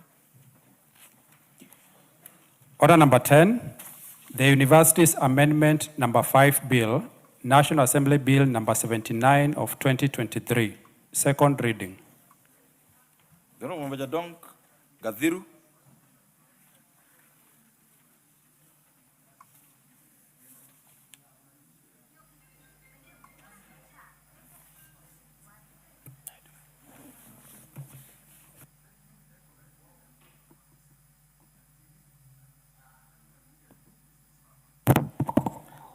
Honorable Speaker, I beg to move that the University Amendment Bill number 5 of the National Assembly, Bill number 79 of 2023, be led for a second time. Mr. Speaker, I rise to move that the University Amendment Bill number 5, Bill 2023, be now led for a second time. Mr. Speaker, before addressing the specific provision of this bill, it is important to appreciate the mischief that the registration seeks to cure. The Universities Act 2012 established universities as an institution of higher learning and academic research. However, over time, universities have continued to offer basic certificates and diplomas, thereby creating duplication with the Technical Vocational Education and Training Authority, TVETA, which regulates the technical and vocational institution offering certificates and diploma courses. As clearly stated in the memorandum of objects and reasons of the bill, this dual certification framework has resulted in inconsistencies in curriculum, content, and duration, overlapping mandates between regulatory bodies, dilution of the character of university as an institution of higher learning and academic research, as well as low enrollment in TVET institutions despite substantial public investments. Mr. Speaker, universities are statutorily established as centers of higher learning, scholarship, and research, focusing on degrees and postgraduate programs. The continued offering of certificates and diplomas courses by universities bars institutional mandate and weaken specialization within the education sector. The bill therefore seeks to restore clarity, strengthen quality assurance, and align the institutional mandate within Kenya's education framework. The core policy question before the House is whether universities should maintain their distinct higher education mandate or continue overlapping with TVET institutions. The bill answers that question decisively. Mr. Speaker, sir, clause 2 of the bill proposes to amend Section 5 of University Act by deleting the word diplomas and certificates and substituting them with postgraduate diploma and postgraduate certificates. Mr. Speaker, this issue that the Commission of University Education (QUEA) shall only recognize and equate postgraduate qualifications awarded by universities, thereby restoring university to their proper higher education mandate. Additionally, clause 3 amends Section 5A to reinforce the matter relating to approval, accreditation, and recognition of university academic program shall be confined strictly to postgraduate diplomas and postgraduate certificates. This removes ambiguity and ensures exclusivity of regulatory authority within its refined scope. Further, clause 4 amends Section 20 of the Act by limiting universities to award degrees, postgraduate diplomas, and postgraduate certificates. Importantly, Mr. Speaker, the bill introduces a saving provision allowing students already enrolled in diploma and certificate courses prior to the commencement of this act to complete their studies and protect legitimate expectation and prevent retroactive prejudice. Mr. Speaker, Clause 5 amend Section 38 to align the power of the Chancellor so that confer authority is limited to degrees, postgraduate diplomas, postgraduate certificates. This aligns ceremonial authority with the revised academic mandate. Mr. Speaker, Clause 6 amend Section 56 by prohibiting the placement board, COPS, from pressing any student in university to undertake diploma or certificate courses. This is a key enforcement provision ensuring operational alignment between placement policy and institutional mandate. Clause 7 amends Section 70 to remit regulatory provision to recognition and equating the postgraduate qualification only, thereby ensuring delegated registration align strictly with the new framework. Mr. Speaker, the bill explicitly provides that it does not limit fundamental rights and freedom, does not concern any county government, and does not occasion additional public expenditure. Mr. Speaker, Article 10 of the Constitution enshrines the principles of good governance, accountability, and the rule of law. Clarifying institutional mandates within education sector strengthens this constitutional value. Article 43 guarantees the right to education. This right must be implemented through structured and quality assurance framework. By differentiating university education and from technical and vocational education, this bill strengthens both sectors rather than weakening either.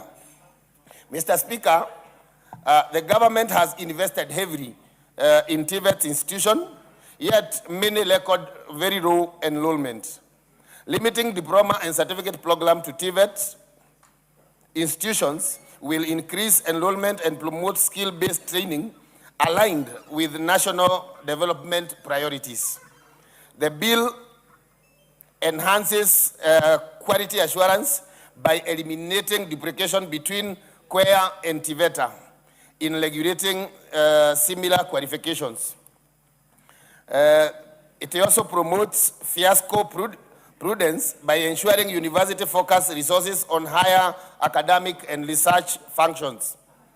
It also safeguards currently enrolled students through transitional saving costs. Mr. Speaker, in light of the foregoing, the bill seeks to achieve the following.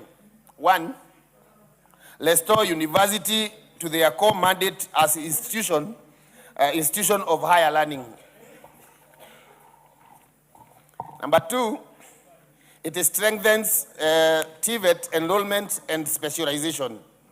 Number 3, to enhance regulatory clarity and eliminate duplication. Number 4, improve quality assurance within education sector. Number 5, promote structured academic progression pathways. Mr. Speaker, I therefore urge honorable members to support the University Amendment Number 5, Bill 2023. Mr. Speaker, I beg to move, and I request Honorable Amos Mwago, member for Starehe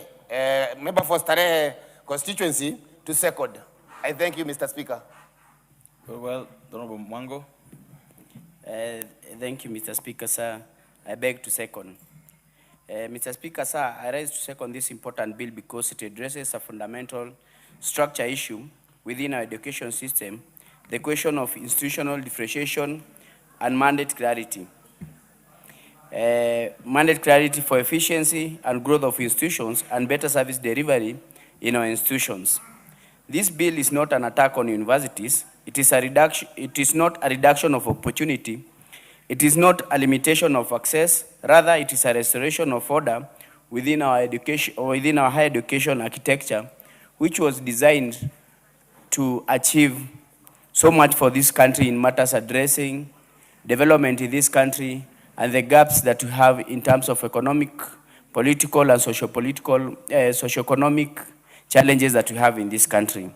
Mr. Speaker, sir, universities are established under the Universities Act 2012 as institutions of higher learning, academic research.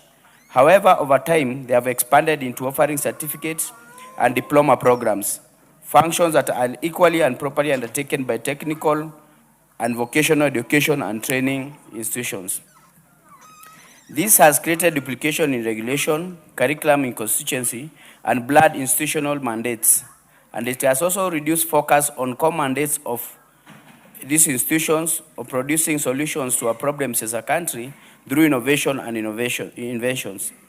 Mr. Speaker, sir, two separate regulatory bodies currently oversee similar certificate and diploma qualifications, namely the Commission for University Education and the Technical and Vocational Education Training Authority, TVETA.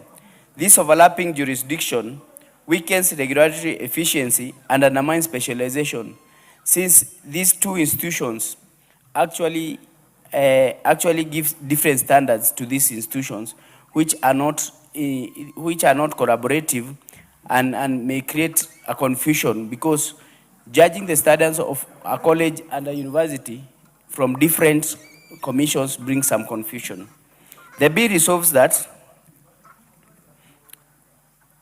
by restricting universities to degree and postgraduate programs, the bill restores their core mandate while strengthening the role of TVET institutions in delivering certificate and diploma training through specialization, and that we get to achieve high quality and better cost education and professionalisms in our country. Mr. Speaker, sir, we must also consider the national development agenda. The government has invested heavily in TVET institutions across the country, yet many of these institutions continue to record low enrollment. If universities continue competing for diploma students, we weaken the very institutions meant to drive technical skills, industrialization, and job creation. This bill supports structured academic progression, that is certificate to diploma in TVET institutions, and degree to postgraduate training in universities. Mr. Speaker, sir, let it not be lost to us that some of these universities were established as primarily addressing some specific areas of our economy. For example, the JKUAT University, Jomo Kenyatta University of Agriculture and Technology, and maybe Egerton University, which was actually launched as a farm school in Egerton in 1939. But as things stand now, most of these universities have focused on these diploma and certificate courses that tend to be more lucrative to them, rather than addressing their core mandates and the issue and the reasons why they were established, maybe to bridge the economic gap in our country. So it is time that now these universities focus on their core mandate, and actually, in the world that you are living in, the technological advancements and the way issues have developed, most countries have invested heavily in universities as research institutions so that they bring solutions to the current problems. We can see the technological advancements in other countries that have reduced our country to be a consumer of these advancements, but our country is not a producer because we lack institutions that are in tandem with the way things are going. We lack very robust institutions that can address the issues of artificial intelligence development, the issue of technological advancements in our country, even production and manufacturing, the issue of robotics and technology. We don't have such institutions because our institutions have rather concentrated on this lower level diploma and certificates education. That is an issue that we need to look into as we want to move forward as a country, so that we can be in the same line with other countries that have invested heavily and turn their universities to be institutions that have addressed their issues. Mr. Speaker, sir, I wish to emphasize that this bill contains a saving provision Protecting students already enrolled in diploma and certificate programs. No student will be at disadvantage. No legitimate expectation will be defeated. The transition is orderly and lawful.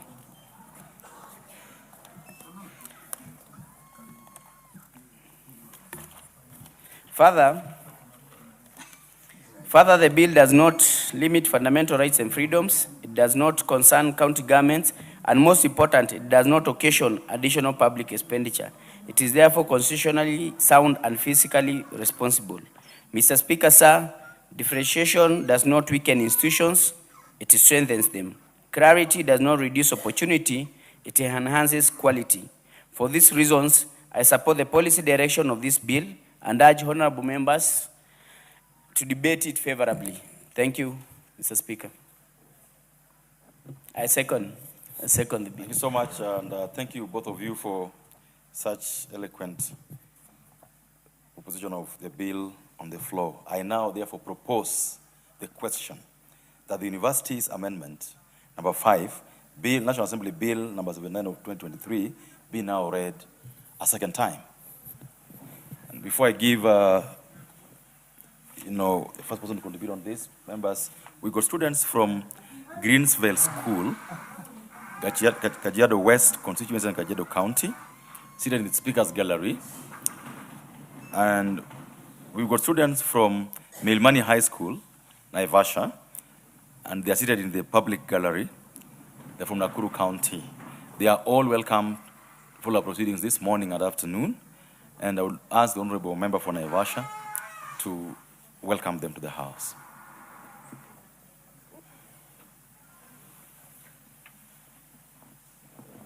Thank you, Mr. Speaker, for giving me this chance to welcome the students from Milimani High School and also the school from Kajiado. Sorry, I didn't get the name. It's called Greensville. It's called? It's called Greensville. Greensville. Greensville School. Okay. I wish to welcome them for availing themselves to come and see what we do in this house. Milimani High School, I was with you yesterday when I delivered your bursary check of 1.5 million. And we agreed and we have agreed that you need to work hard so that you become better citizens. We have talked a lot because you are school in town. It is clear that you have maintained high degree of discipline in the school and out of the school. I wish to tell you and emphasize that your parents do a lot of work. They work very hard to maintain you in school. On the other hand, I myself, I've been there, I've done a lot for the school. So what remains is for you to study. Thank you. And I wish you all the best in this trip and welcome you for finding time to come here and see what you do. Congratulations and welcome again. Thank you, Mr. Speaker. Thank you. Now, on the bill, University's bill, the first bite on my table would be by the Honorable Rahim Dawood of Imenti North. Or is it not Imenti? Which one? What is the order of the wording? It is not the Imenti constituency. Go ahead. Imenti North is the sub-county. Thank you, Honorable Speaker. I want to congratulate Honorable Major Dong on this bill, although I have complained that he passed my bill, but that's as much as it is. Mr. Speaker, it is good to put a definition between what a university can do and what a TVET institution can do. Mr. Speaker, universities have gone into the area which they were not supposed to. Initially, they used to just do degrees, postgraduate diplomas, and above a bachelor's degree. But recently, over the past many years, they have now started doing what TVETs used to do. And I believe they have encroached on the mandate of TVETs. Some universities, private universities, have even established TVET institutions where I have seen like Mount Kenya University has got Mount Kenya TVET. I have seen even Kemu has got a TVET. So Kemu, that's Kenya Methodist University, has got a TVET. Mr. Speaker, we need to separate those two because TVETs have got a role in this country, and I think we should not allow universities to offer certificates unless and if there is a need for a certificate course which is not offered by TVETs, which I think the TVET authority will be able to offer the courses. Like the other day, Mr. Speaker, London School of Economics is counted as one of the universities where the late President Emilio Kibaki, Mwai Kibaki, went to. I did a certificate course after, even if though I have a master's, I did a certificate course in real estate from London School of Economics. But that is a specialized course which I could not find in Kenyan universities or colleges. So, Mr. Speaker, we need to separate the administration of certificates and diplomas.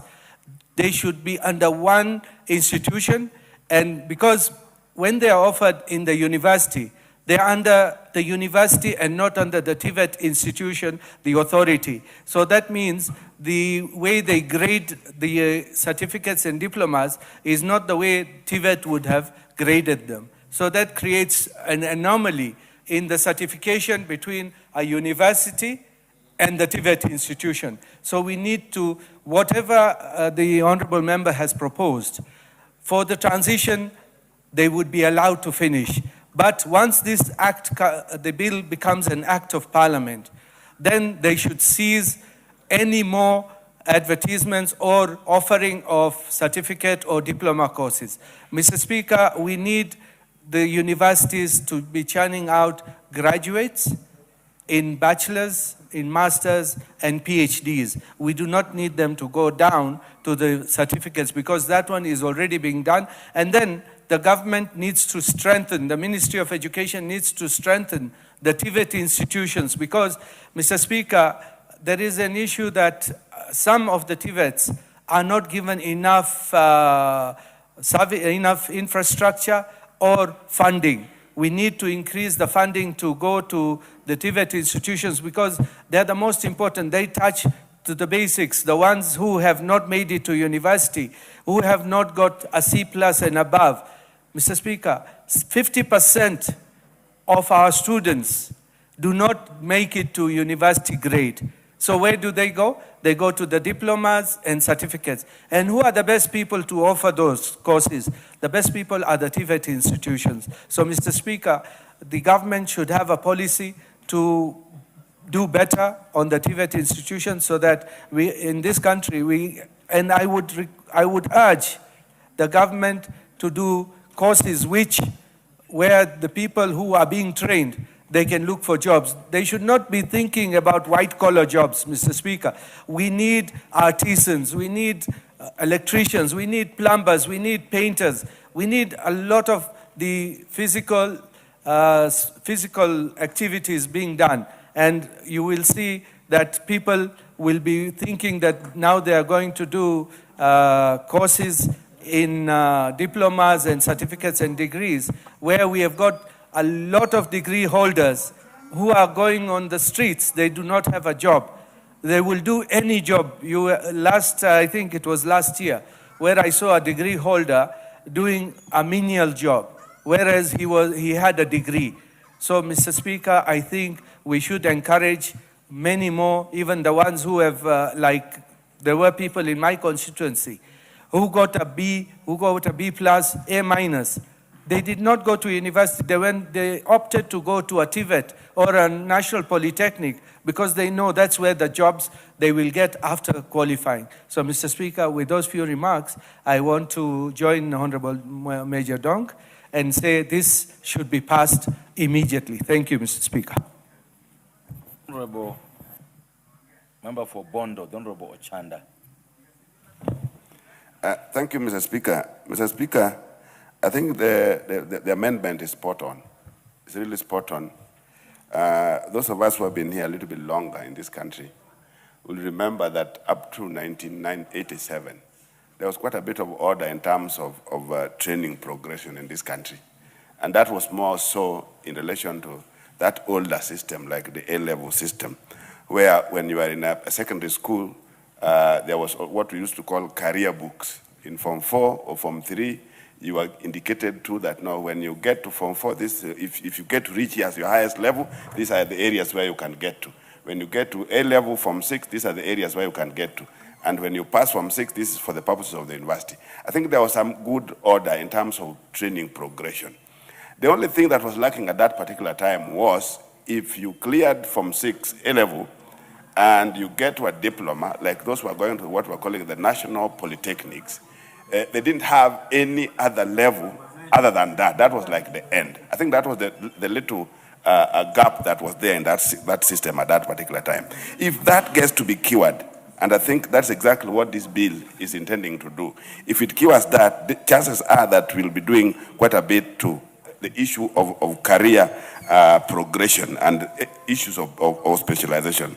Mr. Speaker, there's the whole issue of human resource placement. Why do we want to have a professor getting to teach class 8 in a university for purpose of issuing a certificate for 3 weeks? I think this is where there's a big problem. This developed to a direction where universities were now just trying to raise money from all manner of things. And they got a soft spot in the name of intaking, courses, intaking, certificate, intaking, diploma for purpose of raising money. And I think this is where we went wrong. The university, there's no need of somebody who has been a professor training people in masters, training undergraduate courses, coming down to start training somebody in class 8 in governance, for example, because there was this fallacy that MCAs and all this kind of group of people had to go to the university for them to get certificates and those kind of stuff. So they ended up, university started racing towards those directions, and I think it's not right, particularly when this idea of parallel arrangements came in. So there's a parallel degree makes sense, but then when you come in with all this kind of private engagements, private entries for certificate, for diploma, I think it doesn't make sense, and it really indicates that universities were not doing the right thing. I think the university needs to be respected in terms of what they churn out. I don't think a university can be proud of churning out class 8s who are doing certificate in some small kind of courses. Mr. Speaker, I think this is something that the bill is trying to look at, and is important. The other area is the issue of specialization. Like what happened before the 87 that I'm talking about. If you are a teacher, you ended up at the A level, you ended up at Form 6 and not going to the university, you were very clear you were going to Kenya Science for purposes of science teaching course in education. If you are in Form 4, you are very sure you are going to Ahiti if that was your ended, if that's where you ended. You are going to Ahiti Kabete, Ahiti Yembu and all these guys. They were very clear. But then when we started changing all these things into universities, all our national polytechnics, which were there and were making a lot of sense by 1987, started being changed to universities. And then now we have too many universities, and then these other specialized arrangements are all dead. And now we are running around the issues of TVETs. I think this is something that is important to look at. I'm happy as a person in terms of how TVETs or TVETers are now handling their courses. Those who are like grade 8 or whatever, Form 4 and stuff like that, when they get there, there are areas now that they work on. Like 3 months, you are trained on that area. Even if it's plumbing, there are aspects of plumbing that you are trained on. You accumulate them over a period of time is when you are given a certificate or a diploma. And I think that makes a lot of sense. So the universities needs to get out of this idea of certificates and diplomas so that the right institutions that are supposed to give certificates and diplomas are given their space to do that. Thank you, Mr. Speaker. Said the member for Kinango, the Honorable Tuku Kwenya.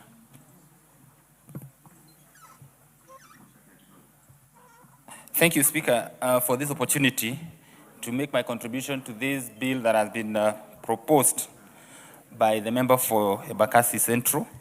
And Mr. Speaker, I want in a special way just to recognize his efforts.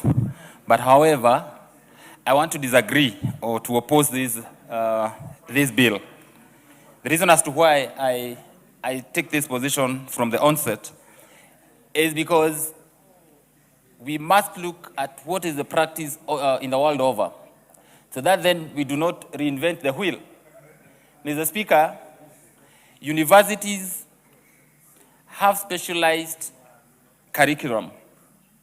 And we must also be cognizant of the fact that we are moving from 844 system to CBE, curriculum-based education. And we have a laid infrastructure in the universities that we have, both public and private universities. And we must interrogate the reason as to why courses that are certificate and diploma in nature were introduced in those universities, Mr. Speaker. And with that kind of thinking, we must be cognizant of the fact that there are some courses that are offered in those universities that cannot be offered in TVET.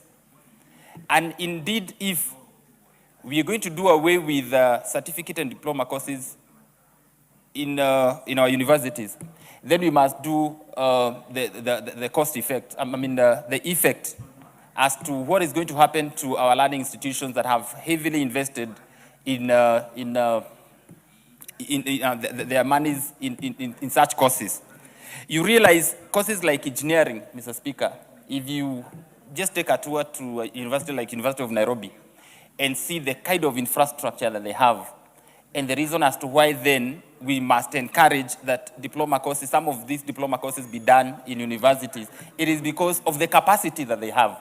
Students may not have the requisite grades to join universities to do engineering, bachelors of engineering, but they can start from a certificate, then upgrade to diploma, and eventually to degrees as a bill envisages, so that then they learn from the laid down infrastructure, bottom up to the highest level. And Mr. Speaker, not unless we want to collapse education system in this country and actually even deal a blow to private universities which are heavily training in the area of certificates and diplomas, then we must answer difficult questions. Mr. Speaker, there are also specialized certifications that are done by universities. Professional trainings whereby they offer certificates, to some extent, higher national diplomas and such. We must interrogate deeper, because I think this bill, from what I have heard from the member and the reading of the same, has its hollow and shallow kind of research that has been done. As much as I agree that university education should basically be much on research, before then, and because we have infrastructure, there are those who have the capacity just to do research and to... So do they offer this diploma or certificate because of order?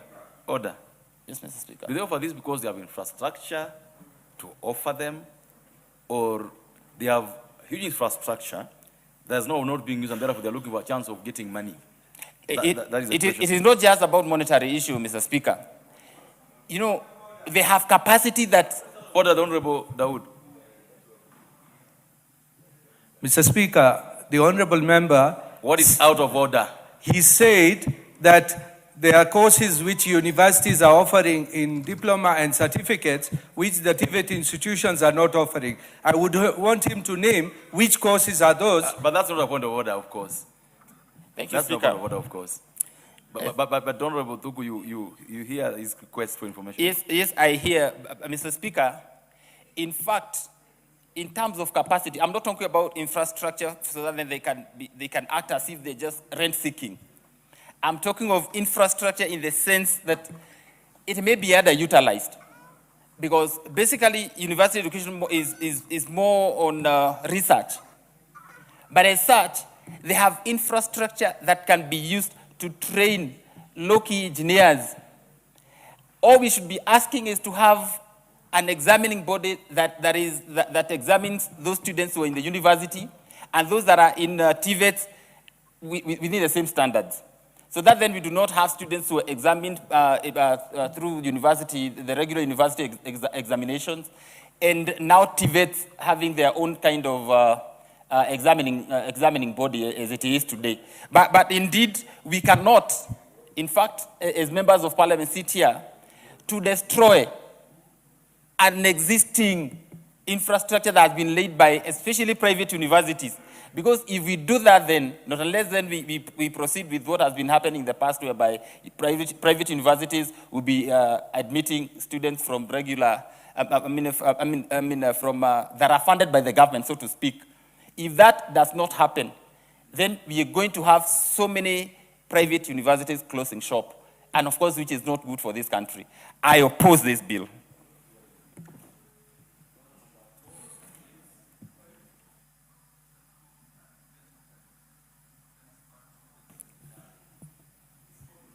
Thank you, Mr. Speaker, for also giving me an opportunity to contribute to this bill by Honorable Major Dong, Embakasi Central. Mr. Speaker, looking at the amendments which are supposed to be carried out, I was listening and wondering who is complaining. Where is the problem? Because, Mr. Speaker, universities are created, the creation of a university is different from TVET. And they are totally different entities, but the ultimate goal they do is they train. Mr. Speaker, practice all over the world, in America, in Australia, even in our neighboring countries here in Africa, like South Africa, it is a practice that universities are autonomous. Whatever they decide to offer is based on background research and such, and come up with a program which they feel a university can offer, and likewise to TVET. So sometimes even certificate courses act as preparatory grounds for some programs which are offered in the university. So who is complaining? And besides, I look at one of the amendments which is supposed to be done on this bill, Mr. Speaker, about it's about the leadership, governance in universities, that it is going to prohibit chancellors from presiding over award of certificates in universities. Mr. Speaker, universities are run in a very specific way. Certificate courses are offered at the level of faculties, and the certificates are awarded at the level of the faculty, not the chancellor. So there are totally different operations going on there. And Mr. Speaker, there are programs which, universities do linkages. They sign MOUs with institutions outside Kenya, other international universities. And sometimes the request is based on certificate courses, certificate programs which are being done in their mother universities. So what happens if they come to Kenya and realize that in universities, University of Nairobi doesn't have a provision for such programs? So do you want to tell us that those relations are going to be severed? So as long as no one is complaining, as long as these universities are doing what is supposed to be done, and they are graduating students, quality students, why should we sit and, as members of parliament, decide to curtail them from offering these programs? Sometimes we have universities in far-flung areas where there are no other institutions. What will happen to equipment which has been invested? Will they just stay idle because we cannot offer certificate courses because the university, we have amended the University Act and deny them to do so? Mr. Speaker, I think I I worked in the university for 20 years. And I can confidently stand here and say, I have taught PhD students, I've taught master students, I've graduated undergraduates. I've also participated in the mentorship of students taking certificates. And there is no problem. I don't see any. Just a simple question on this, because you're an expert in this issue. What happens, for example, if tomorrow, Moi University, the medical school university started offering diploma in all the courses offered by the KMTC today? What happens if tomorrow the Kenya School of the University School of Medicine decided that we are going to be offering diploma in all the courses being offered by KMTCs? What happens tomorrow if all the universities decided that they're going to offer all those courses being offered by the teachers' colleges in the country will now be offered at the universities, because nothing stops them? What happens in those situations? Okay, Mr. Speaker, we are saying that every institution should be, universities should have autonomy the way they are doing. It's not that they are going to offer all the courses and lock out everyone. Every institution should have its share. It's the students should be given freedom to choose. If I want to go and do a diploma in Kenya Medical College, for instance, and another university like Moi University is offering the same, the students should be given freedom to decide, do I want to go to KMTC or do I want to go to Moi University to do the same course? At the end of it all, the end game is we are training somebody to be a nurse or to be a doctor or whatever. And that is diploma. The same student can still progress and do a degree, a postgraduate diploma or a master's and so on. So what we are looking at here is autonomy.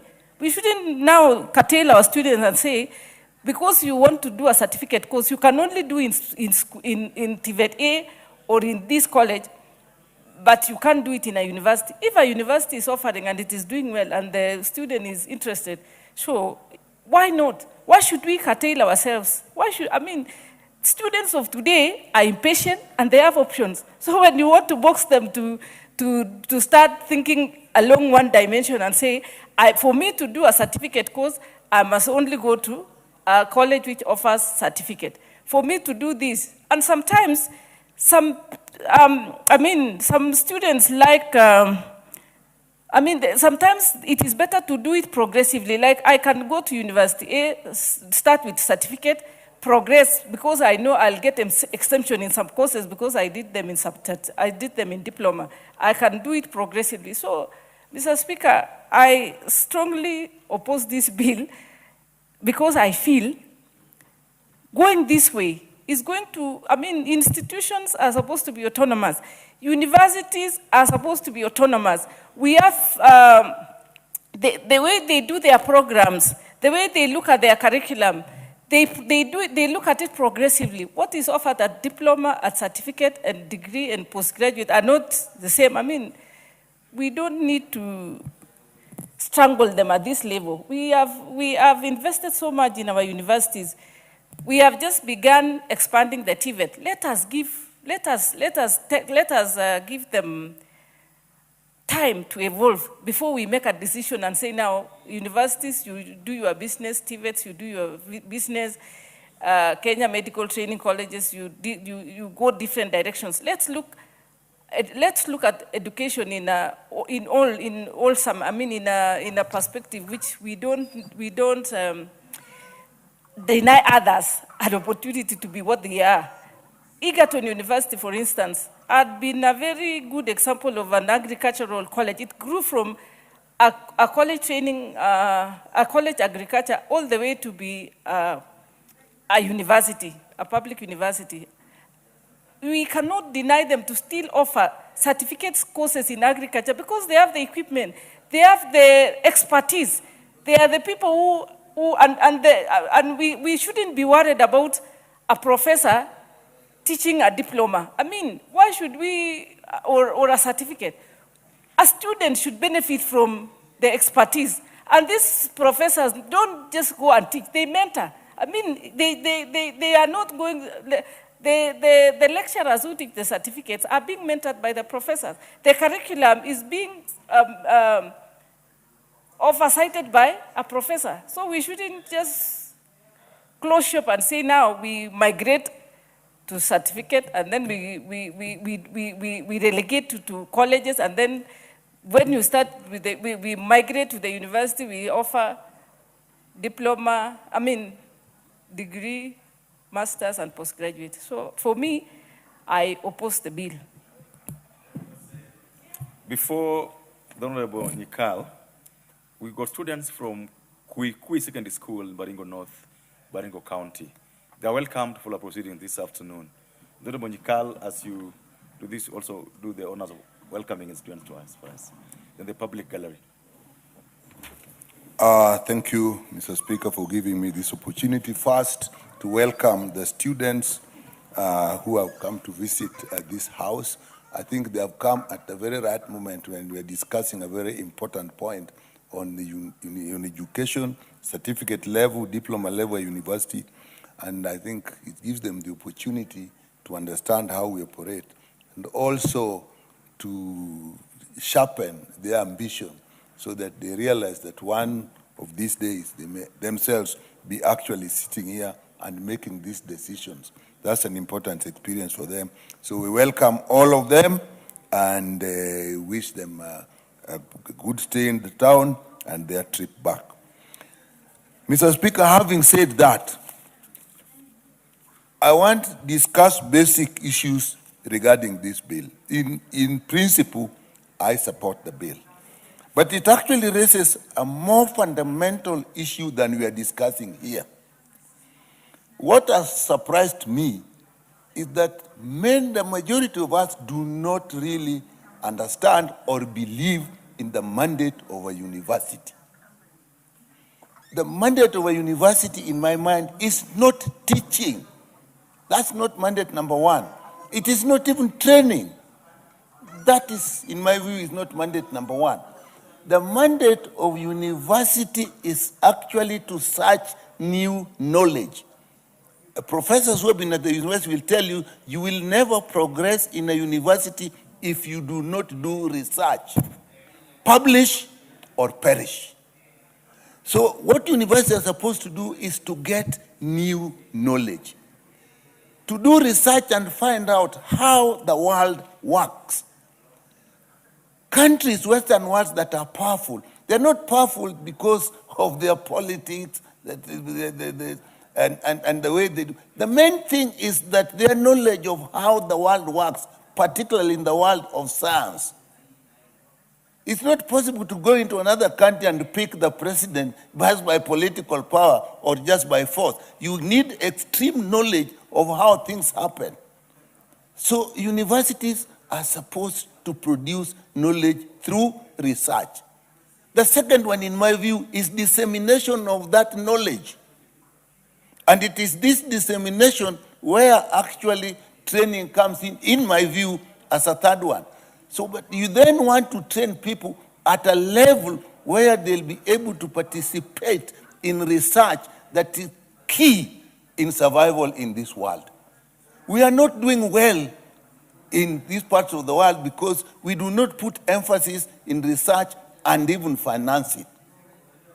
Now, if universities then see themselves as training institutions and start training at any level, at degree level, at diploma level, at certificate level, then eventually they have actually lost the biggest mandate that they have, the mandate of research and leading us on how the world works, new knowledge. So I support the bill to that extent, so that let them disseminate the knowledge at a level of degrees and postgraduate diploma and so on. In my view, I wouldn't even have accepted the postgraduate diploma and postgraduate certificate. I would have left it at degree level, because at that level, you are not just going to really, you may apply, but you ask why, not how. At technical level, when you are dealing with the the level at vocational level, you are asking how. Mr. Speaker, just give me a little time. You know, we have had a situation, let me use engineering, where we have reached You a actually point. still have 5.5 minutes. So go Thank ahead. you.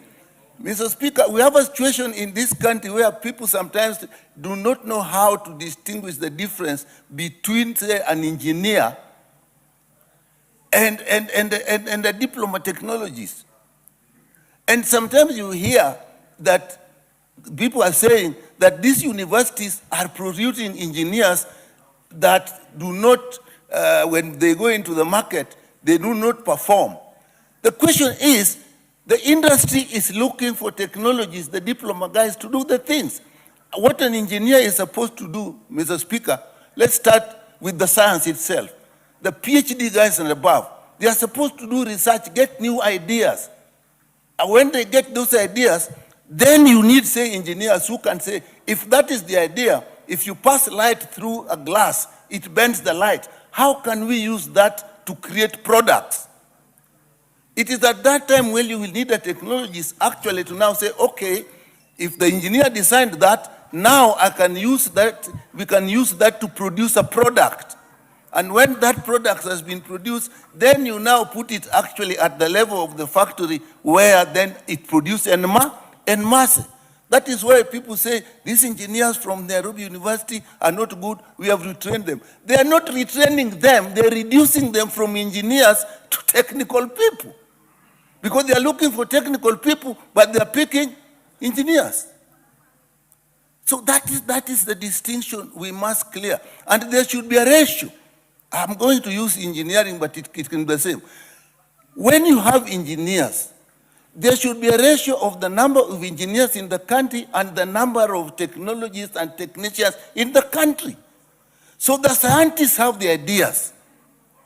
The engineers use that idea to design a product. The technologists produce the product. The technicians then fix and repair those products.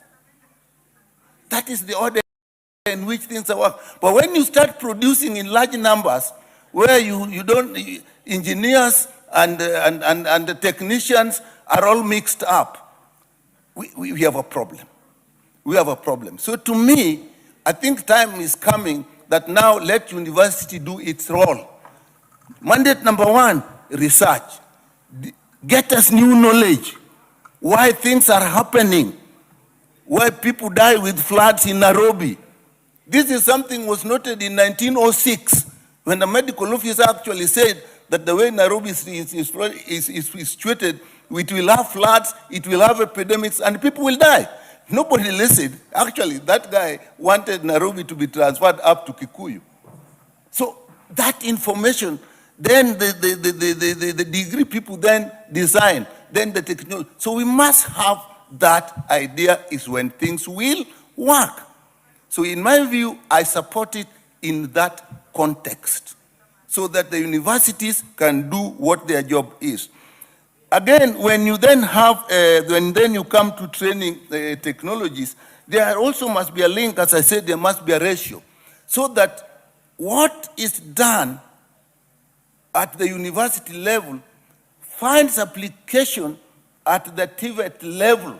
These are now the people who are actually applying that knowledge for its everyday use. So that is why you want TVETs in every place, because that is everyday use. You do installations and repairs.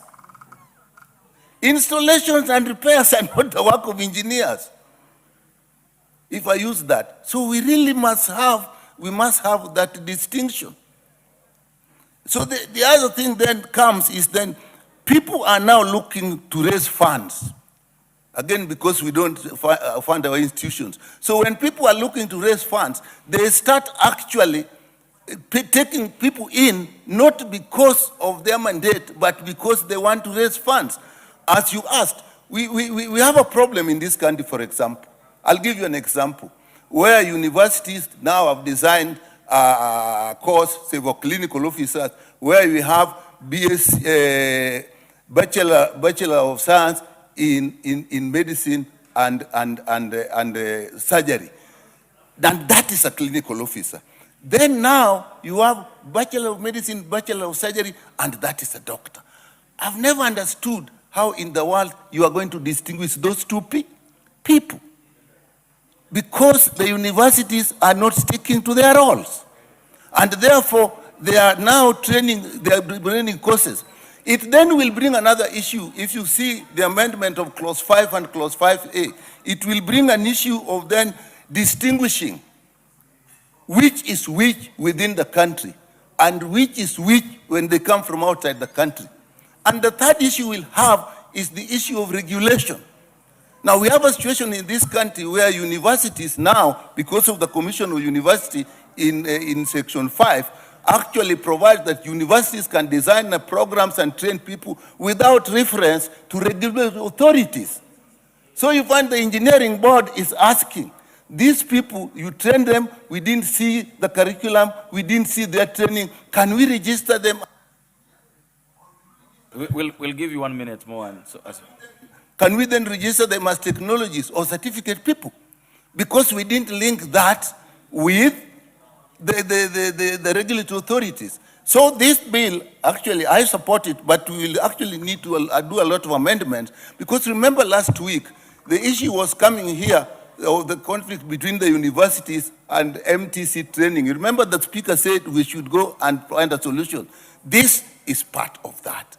So I support, Mr. Speaker, that we should have a clear distinction, but I think we'll have to have a lot of amendments. It may give us opportunity to actually address many other issues of training and regulation, particularly in technical areas. With that, Mr. Speaker, I support. I see the member for Parliament for Siaya, but this is the order I have here. That the member speaking next is the member for Bureti, then the member for Malava, then the one for Gichugu, then the one for Siaya, then the one for Turkana East, the one for Nyeri, then the one for Keses, in that order. So go ahead, Honorable. Thank you, Honorable Speaker. In standing this morning about this bill, it brings to question so many things that affect our education sector in our country. So today I stand in the crossroads whether to support Major Dong on this question of separation, the Honorable Major Dong, or to make proposals for improving this bill so that it may take care of some of the generic issues and the pertinent issues that have arisen in form of discussion and in form of the conceptual framework through which our universities and our TVETs institutions have been established. Honorable Speaker, Honorable Nyikal has placed it so well that our university's core mandate is advancing knowledge through probably teaching, training, but also research and innovation. While our TVET institutions is to promote industry-relevant training so that they can be able to implement the things that do arise out of all these things. And Honorable Speaker, there is a thought that Honorable Major Dong has brought through, that our universities, in exercising its mandate, went overboard in its commercialization to be able to do everything that they think that they can be able to do. And that's where, personally, I have an issue and a problem. The question, therefore, that arises about our universities is the university the place to do all these things? Probably yes. But is the university the only place that can do these things? Then no. Our TVET institutions and all other colleges that may arise can arise on the question of being able to make sure that the industries thrive. Honorable Speaker, you may be aware about the conflicts that have arisen within our education sector. As we stand today, some sectors of our education have been classified outside the education system. KMTC do not receive help loans because they are not considered by the Ministry of Education as part of the establishment within itself.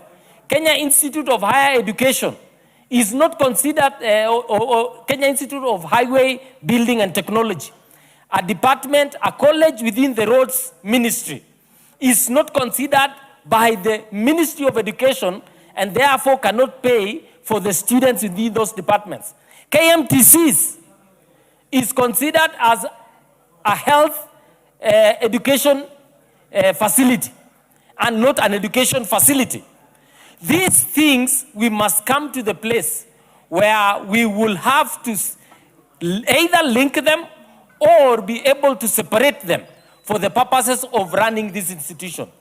Honorable Speaker, you would be able to know that in this country, the professional and regulatory bodies that register now the professionals that come through these bodies have been separated also from the education institutions that provides the training. So the question I'm asking myself is, and this is what I'm going to discuss probably with Honorable Majadong, is to be able to clarify these points.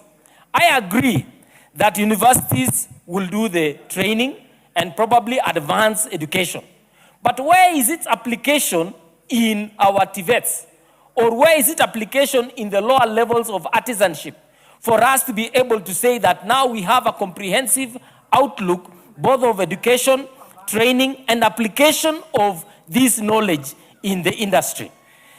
Probably there could be other interlinkages that can come through so that we can be able to link our universities with the TVETs so that we can have a relationship with those two institutions and create MOUs. Then the question that I also have is, where will we put specific industry colleges like Bandari Maritime College? Or where will we put Defense College for that purpose in this case that offers both certificate and degree courses? They are not classified under universities because they are not under the Universities Act of 2012. And they are neither also operating under the TVET authority. And therefore, they are not part of what we are calling the TVET authority. They are in themselves autonomous, providing sector-specific training and sector-specific application of that knowledge. What I'm calling on, Mr. Speaker, today is that there must be new thinking within our education system.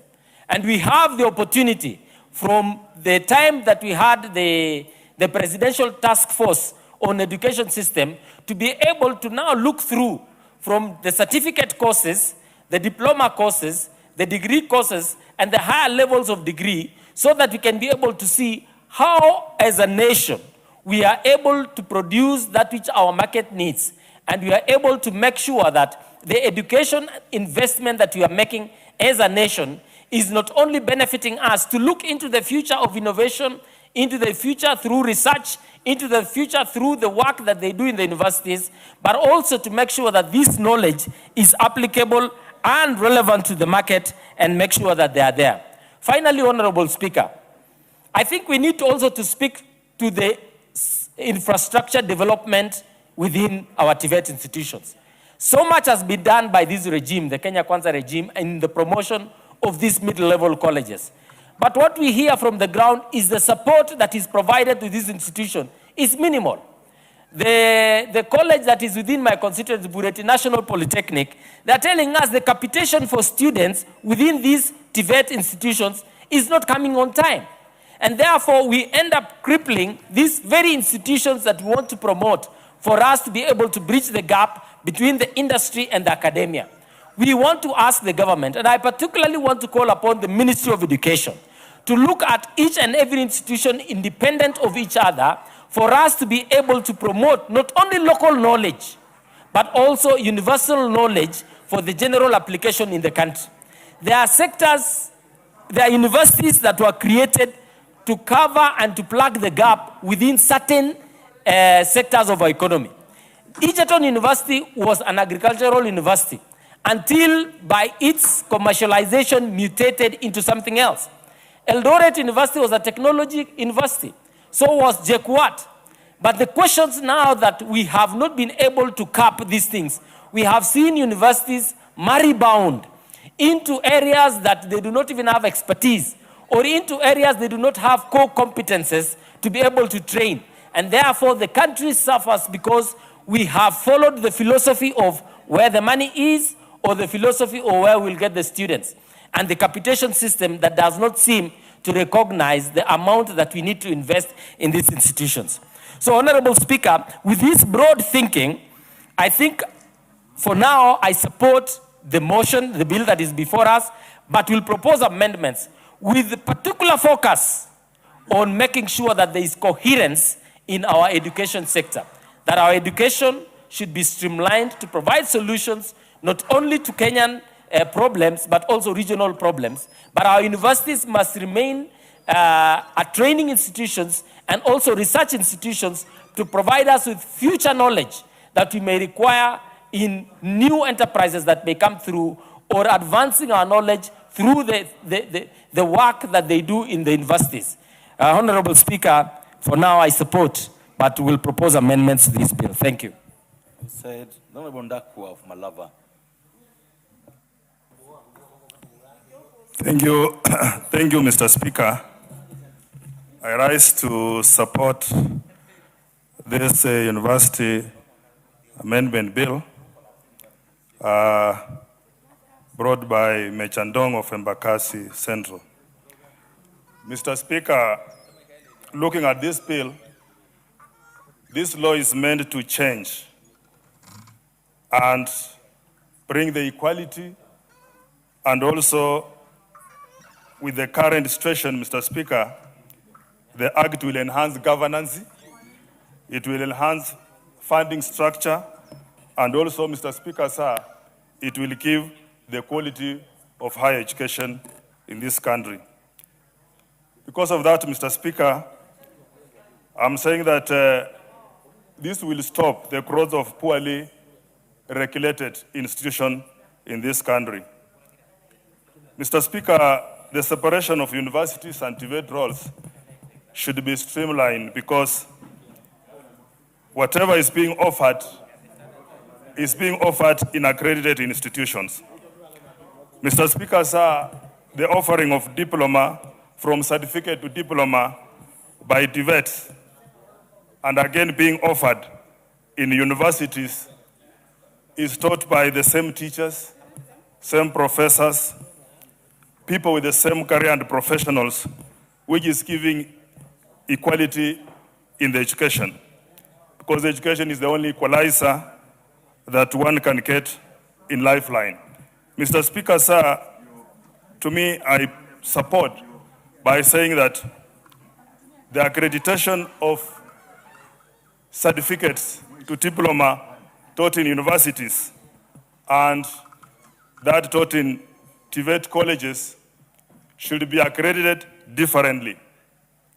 If it is on a higher learning, further training and advanced professional skills, Mr. Speaker, it should be done by Commission of University Education. But for the lower, whereby we are crediting certificates to diploma done in universities and also done in TVET, it should be given a body which is specifically meant for technical subjects, and that is TVET. Mr. Speaker, sir, there can be discrimination whereby a body of university is crediting the certificates to diploma that has been accomplished through technical institution, unlike those that are accredited done in universities. Because, Mr. Speaker, there is also standards that are being measured during these learning processes. Mr. Speaker, I support this by saying that, Mr. Speaker, there's always duplication of learning in both institutions, whereby there is the standardized curriculum that is being offered in all institutions. It's like, Mr. Speaker, reading in Alliance High School, whereby the examination is being accredited by another body, unlike a student who is disadvantaged learning in a rural area in Malava, like Pulupi Secondary School, being accredited by another body. There will be discrimination during the offering of career job opportunities, even in the lifeline of employment. Mr. Speaker, I support this by saying that accrediting with a common body like TVETA for technical subjects, it will give some measure of understanding and some measure of equity for those who have come from universities and for those who have come from technical colleges.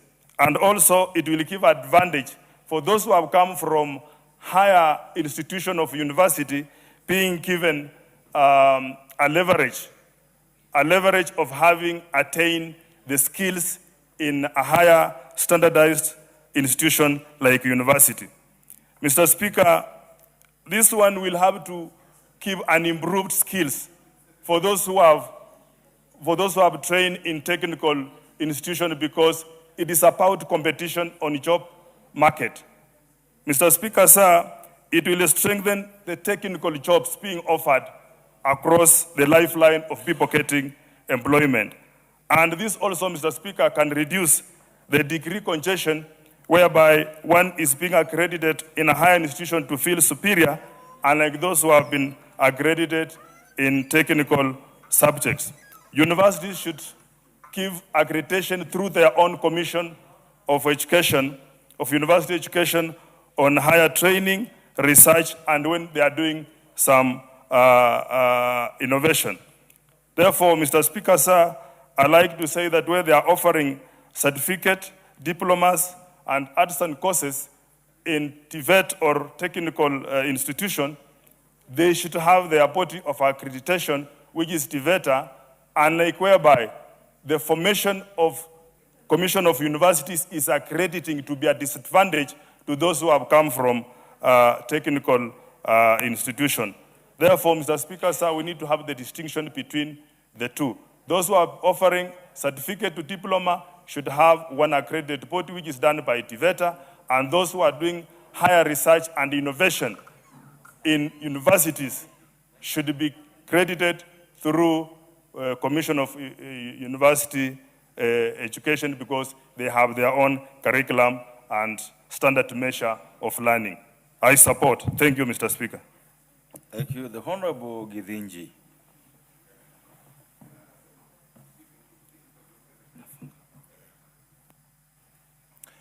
Thank you, Honorable Speaker.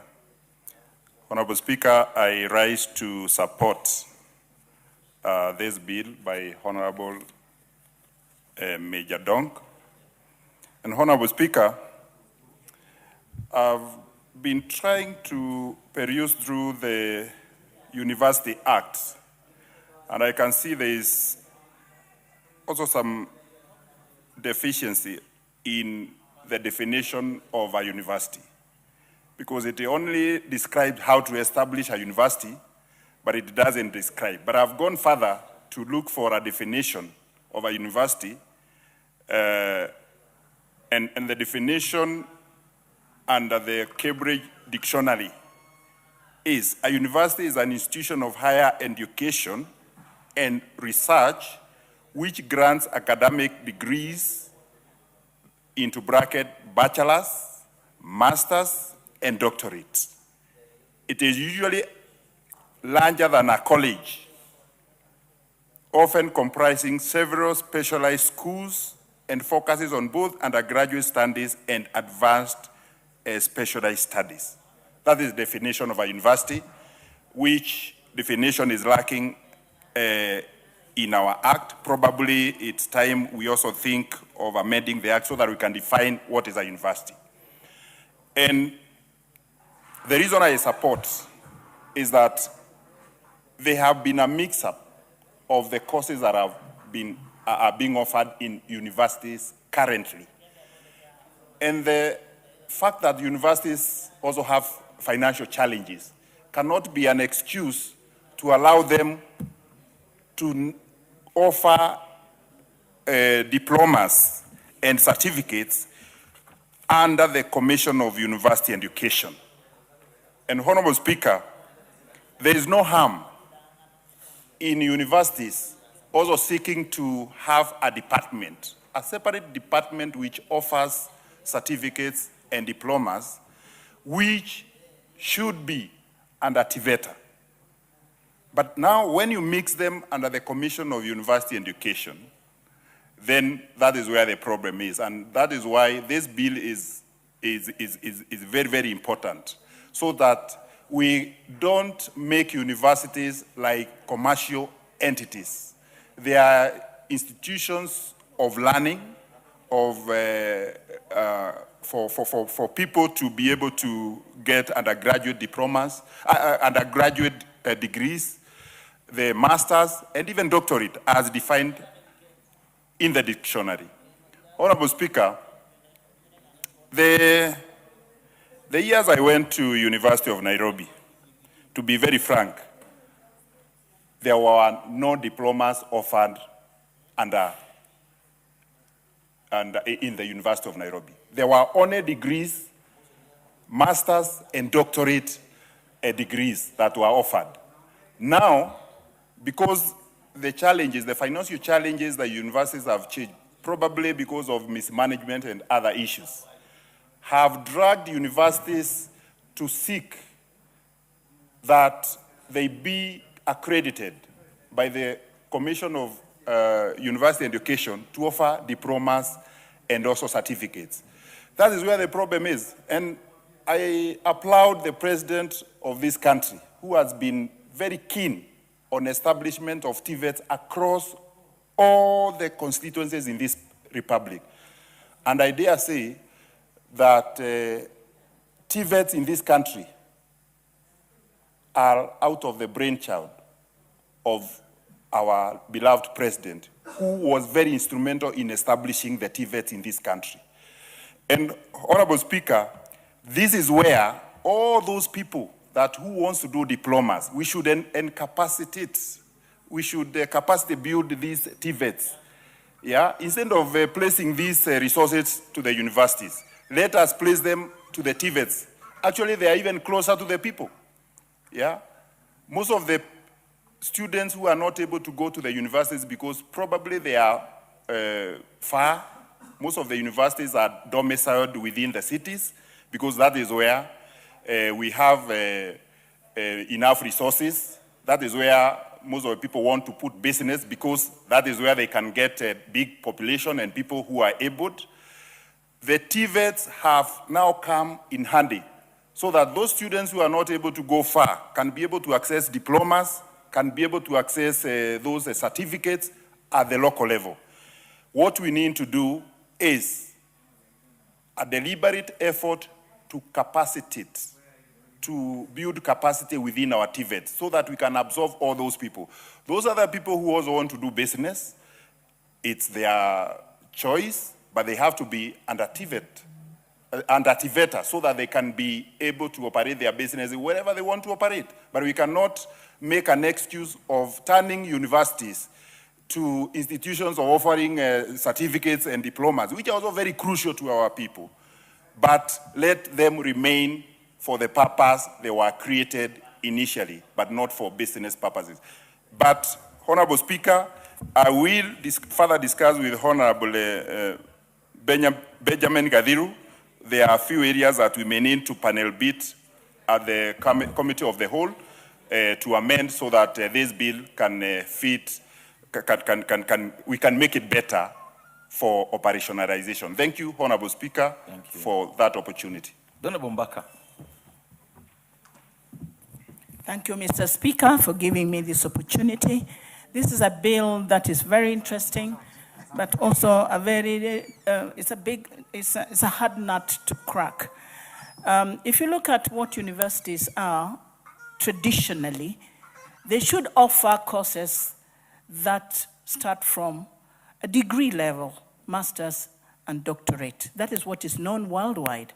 But things have changed over time, and universities have faced a lot of economic problems. I was teaching at the university myself, and what I noticed was that many universities were offering courses that were going to serve the nation, but at the same time, they were trying to get some resources to run the universities. They did some, what we may call, income-generating activities. And when they offered certain courses at diploma level or certificate courses, these ones were run over the weekends or sometimes in the evening or during holidays.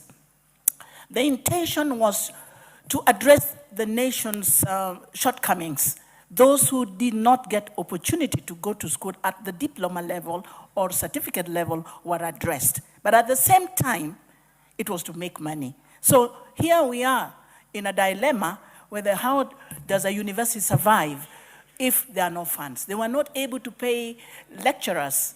They were not able to purchase books or run libraries. They really needed resources. And that is the way in which bringing in certain courses over the weekend and during holidays for diploma and certificate came to be.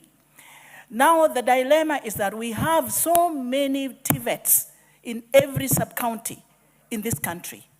So the problem is going to be how many students do we have that can fill all the TVET colleges that we have at the sub-county level? How many are left over that the university can also take at the diploma and diploma level? I think it's a matter of knowing how many students do we have that would want to do diploma and how many would want to do certificates and where. My next point is that there is always a relationship between a TVET and a university, in the sense that when you do a diploma, you can still pursue your education at the university when you finish your diploma at the TVET level. You can now go for a degree, and it is cut down by 1 year. So you don't go for first year, you start in second year. So there's always a relationship between a TVET college and a university. You get a diploma at the TVET, but then you can pursue your degree later at a university. So that relationship is also very distinct and very commendable. I do not know where the war is here, but as I can recall what Professor Bateau was talking about, that every university is autonomous. You can pick, where is a war? What are we fighting over? When we have space at the TVET level, they can take students from there. If there's space at the university, why not? And also address the nation. So if you start cutting down and pigeonholing issues, then we are still going to run into trouble. The TVETs that we have are so many, yes, but they're also overcrowded. So let the universities run some of these diploma courses. And some diplomas are also supported by other universities. Like, say, for example, in Maseno, where I was, there were several diploma courses that were being offered in collaboration with another university in the United States or in UK. So a course is offered at Maseno, but that degree is going to be awarded by a university outside Maseno with a collaborating college or university. So those are some of the challenges that this bill is going to face, that we have many students. You want them to be pigeonholed in TVET only. But what if you have excess? Where will they go? Don't you allow universities to take them and train them so that we actually have everybody on board and everybody has a certificate or a diploma, whatever level it may be. So allow universities to go on with their diplomas and certificates because they collaborate with other universities. And that will actually prohibit them from progressing and doing various courses. There's a famous course that was known sometimes back in the 90s when HIV and AIDS was very rampant in this country. There was a course on certificate in HIV guidance and counseling. I can't get the phrasing of that particular course, but it was on HIV, project management, sometimes guidance and counseling. It was a certificate, and sometimes it was a diploma. It was offered at the university level, especially in the medical areas. Guidance and counseling, there was also issues of trauma management. All these were certificate courses offered at university level. I do not know whether our TVETs do have some of these courses. If they do, and these are courses that are relevant today, it would be wonderful for them to also offer them. But my biggest worry over this bill is that when you you segment what TVET colleges should teach and what universities should teach, we will leave out many students. Let that be a free area where a student can go to wherever he wants or she wants. If you want to do your diploma or you want to do your certificate at a university level and the university offers it, let it be. If a TVET offers it, let it be. And people also have their choices. There are those that will want to go to Nairobi University for a certificate course than to go to another TVET in his area to get the same certificate. So preferences is also here. So the challenge is we have a huge population that would like to take on certificate level and diploma. Let them be free to go to wherever they want, whether it's at TVET or at a college. That is my take for now. But this is a bill that is very challenging, that we must tread carefully, because we have many issues at the university levels as to why they offer diploma, as to why they offer certificates. They collaborate with others from other countries, and that must be factored into this whole thing. Otherwise, I support the bill, but with a caution. Thank you for giving me this opportunity. Thank you. The Honorable Rahab Mukami. I think that's you, right? Thank you, Honorable Speaker. Honorable Speaker, I rise to support the amendments. Honorable Speaker, the bill is addressing fundamental structural issues within our education. That is QUER and TVETA. Universities are established under the University Act 2012 as an institution of higher learning, but now they have expanded into offering certificate and diplomas, which is okay. We have no dispute with that. Here we have TVET. TVET, they are the vocational training. But when it comes to setting the exams, the universities, they are being oversighted by QUER, but TVET, they are being authorized by TVETA. When it comes to setting the exams, TVETA, vocational training, they are doing exams from National Examination Council. But when it comes to universities, the commission is the one who is setting their exams. Now, here you can see there's a discrimination, Honorable Speaker. Because, for example, if a child applies for a job, whichever company is recruiting, if the child go with a certificate from maybe Nairobi University, certificate or diploma, and another one come from Nyeri Technical, the one from Nairobi University will be given priority. So we need to harmonize. So, Honorable Speaker, because both of them are doing certificates and they are doing diplomas, why are they doing different exams? They should do the same exam. Now, university overseen by the Commission of University, and TVET is being overseen by the TVETA. There's a description there. There is a discrimination there also. So, Honorable Speaker, personally, I support the amendment. We should harmonize, and we should make sure that the children who are going to University of Nairobi, and the one who is going to St. Paul University, and the one who is going to Nyeri Technical, all of them should do the same exam and get the same certificate. Thank you, Honorable Speaker. Honorable, before I give to the member for cases, we have in the public gallery students from Wangaza Secondary School, Maragua constituency in Murang'a County, and students from Amangina University, Gatundu North in Kiambu County, and students from Kamili Secondary School, Roysambu, Nairobi County. They are welcome for the proceedings this afternoon, and I think I'll stand down, and ask the member, the Honorable Sabina Chege, to welcome them, and take 3 minutes to make your contribution too.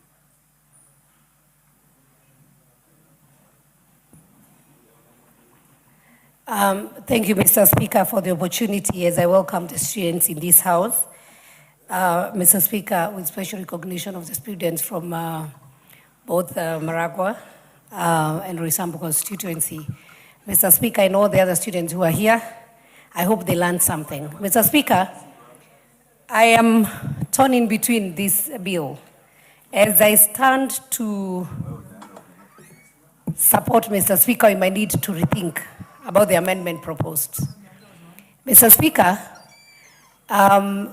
initially, I think before the Kibaki government, we used to have institutions that could offer specific, training at that diploma and certificate level.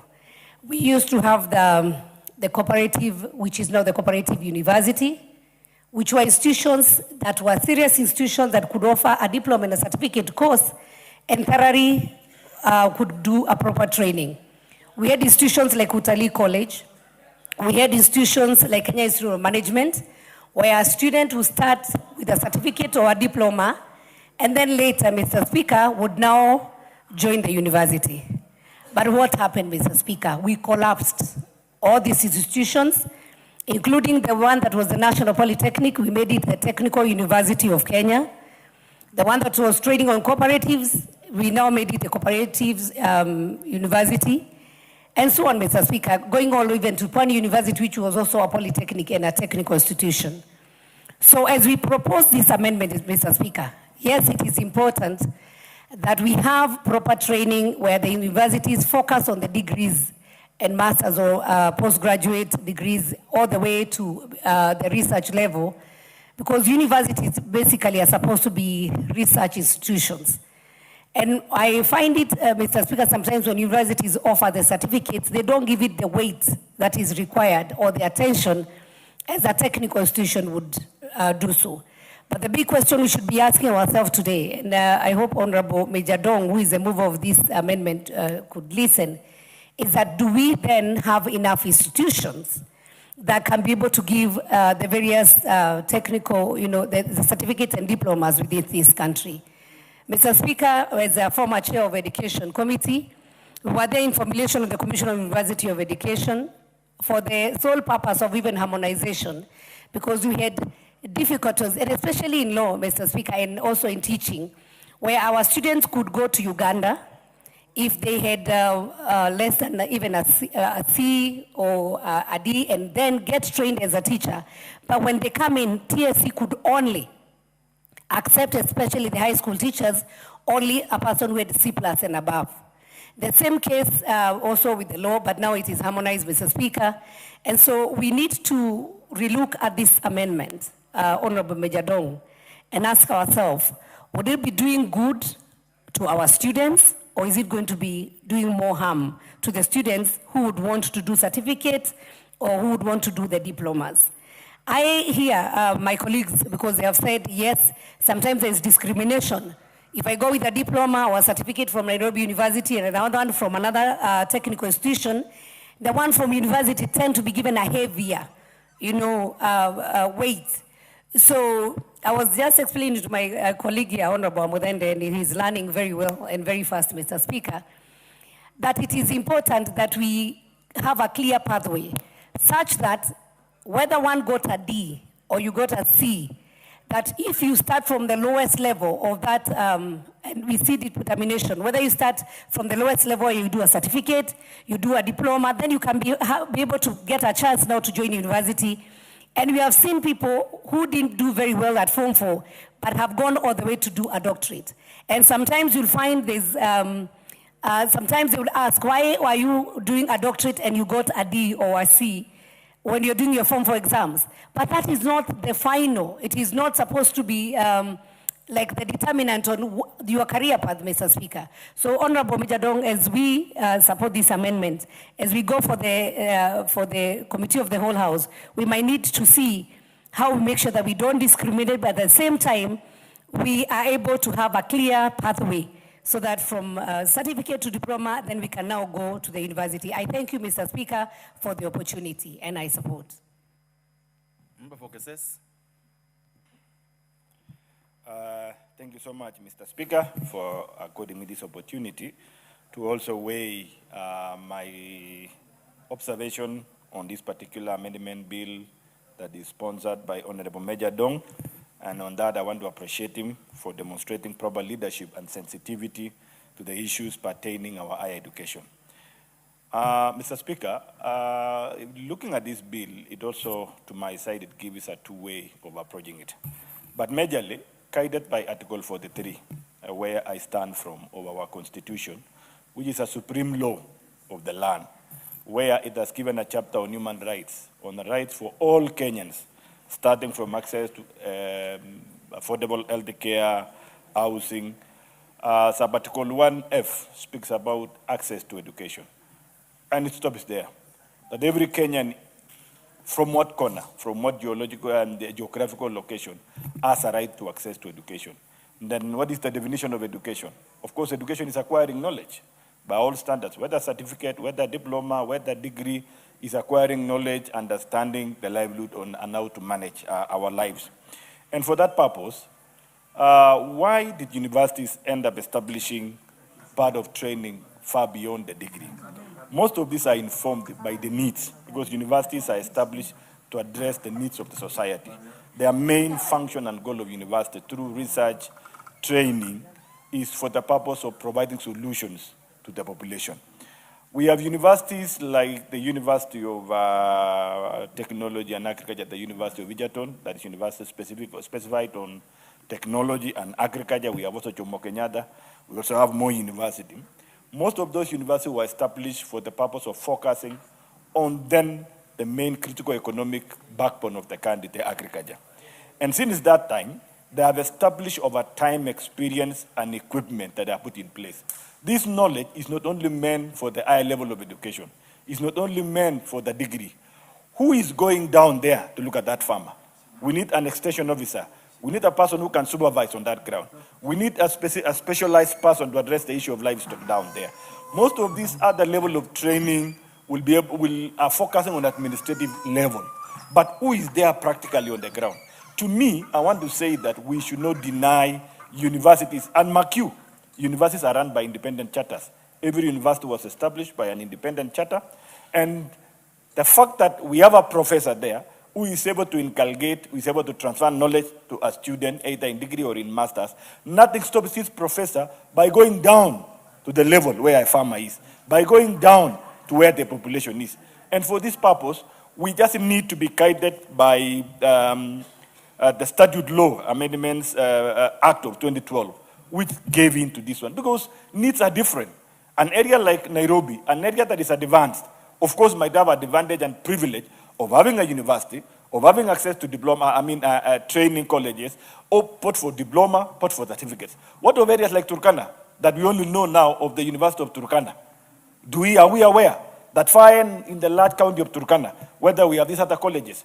But if the University of Turkana can see the need of those people and offer courses, life-saving, like in Lake Turkana, a livelihood of fishing, fish management in Lake Turkana, which is an economical need support of those people. Why should we deny an opportunity to that facility that has resources to be able to bring equipment, to bring education, and even to connect that population to outside world, like the country in Namibia, where they're specialized on issues to do with fish? I mean, what is the problem about that? So what we are saying is that, yes, we know some universities are I'm just curious, on the same argument, why should we then deny TVET from offering degrees? Well, of course, the other technical colleges are limited by the aspect of universities are guided by the University Act, which has given the sole mandate to offer degrees. But what we are saying beyond degrees, is degrees enough? Can it provide solutions? That's what I'm saying. The spirit behind this amendment law, or miscellaneous amendment law of statute of 2012, had looked at those gaps. Yes, we know the government of Kenya has been promoting establishment of different institutions in every constituency. But we have constituencies that are bigger than even, they are larger than some counties. Look at, as I've said, let's go back to Article 43. Article 43 has said that every Kenyan has a right to education. And so, Mr. Speaker, I want to say let us be careful on the kind of the laws that we are amending so that we don't lock out other Kenyans from accessing this basic need and allow. And remember, these are public institutions that are established with taxpayers' money. So let us not lock out other Kenyans, those who could have obtained a privilege or an advantage of that only sole institution. Last week, when we were burying our colleague, may he so rest in peace, Joanna Ngeno, the people of Emuru Wadigiri, who are asking the president for a university, if you look at the kind of livelihood those people are going through, the uptake poverty those people are going through, that institution, even if it is put there, it may not support that local population. It will support other population who are well capacitated enough in terms of basic education to attain university level. What about those population within the narrow county in that sub-end? And there is no any other college within there. So, Mr. Speaker, what I'm trying to say is that let us be cognizant and sensitive to the fact that we are putting this to support our population. And I want to oppose this particular amendment on that context and say that unless we're able to look at in a better approach where we need to cap the aspect of universities that have gone spree to run business as opposed to giving out education. Because other universities have gone fully commercial on looking at every Tom and Jerry around, picking everything as to ensure that they're able to put a population, run business for profiteer, and even at times we don't know where they're putting this money. We just need to be sensitive enough to look at that charter. Let every university stick to their own charter. And every faculty in every institution be guided by the Senate and the charter so that whatever they want to offer far beyond, it should be justified in the context of the focus of the university. And for that, I want to oppose this particular amendment. Thank you. Thank you. The minority whip.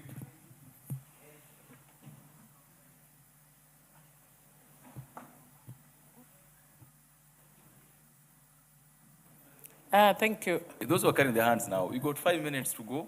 I've just given the minority whip a chance to speak. Thank you, Mr. Speaker. Perhaps they are carrying... Sorry. This bill still has an hour on it. Next time is on the order paper. Mr. Speaker, maybe you are not understanding. Maybe they are carrying their hands that they are the minority whips. No, they are not, because I know who the minority whip is. So this bill still has an hour on it, I think. So those who don't get a chance this afternoon, please, you'll get a chance next time.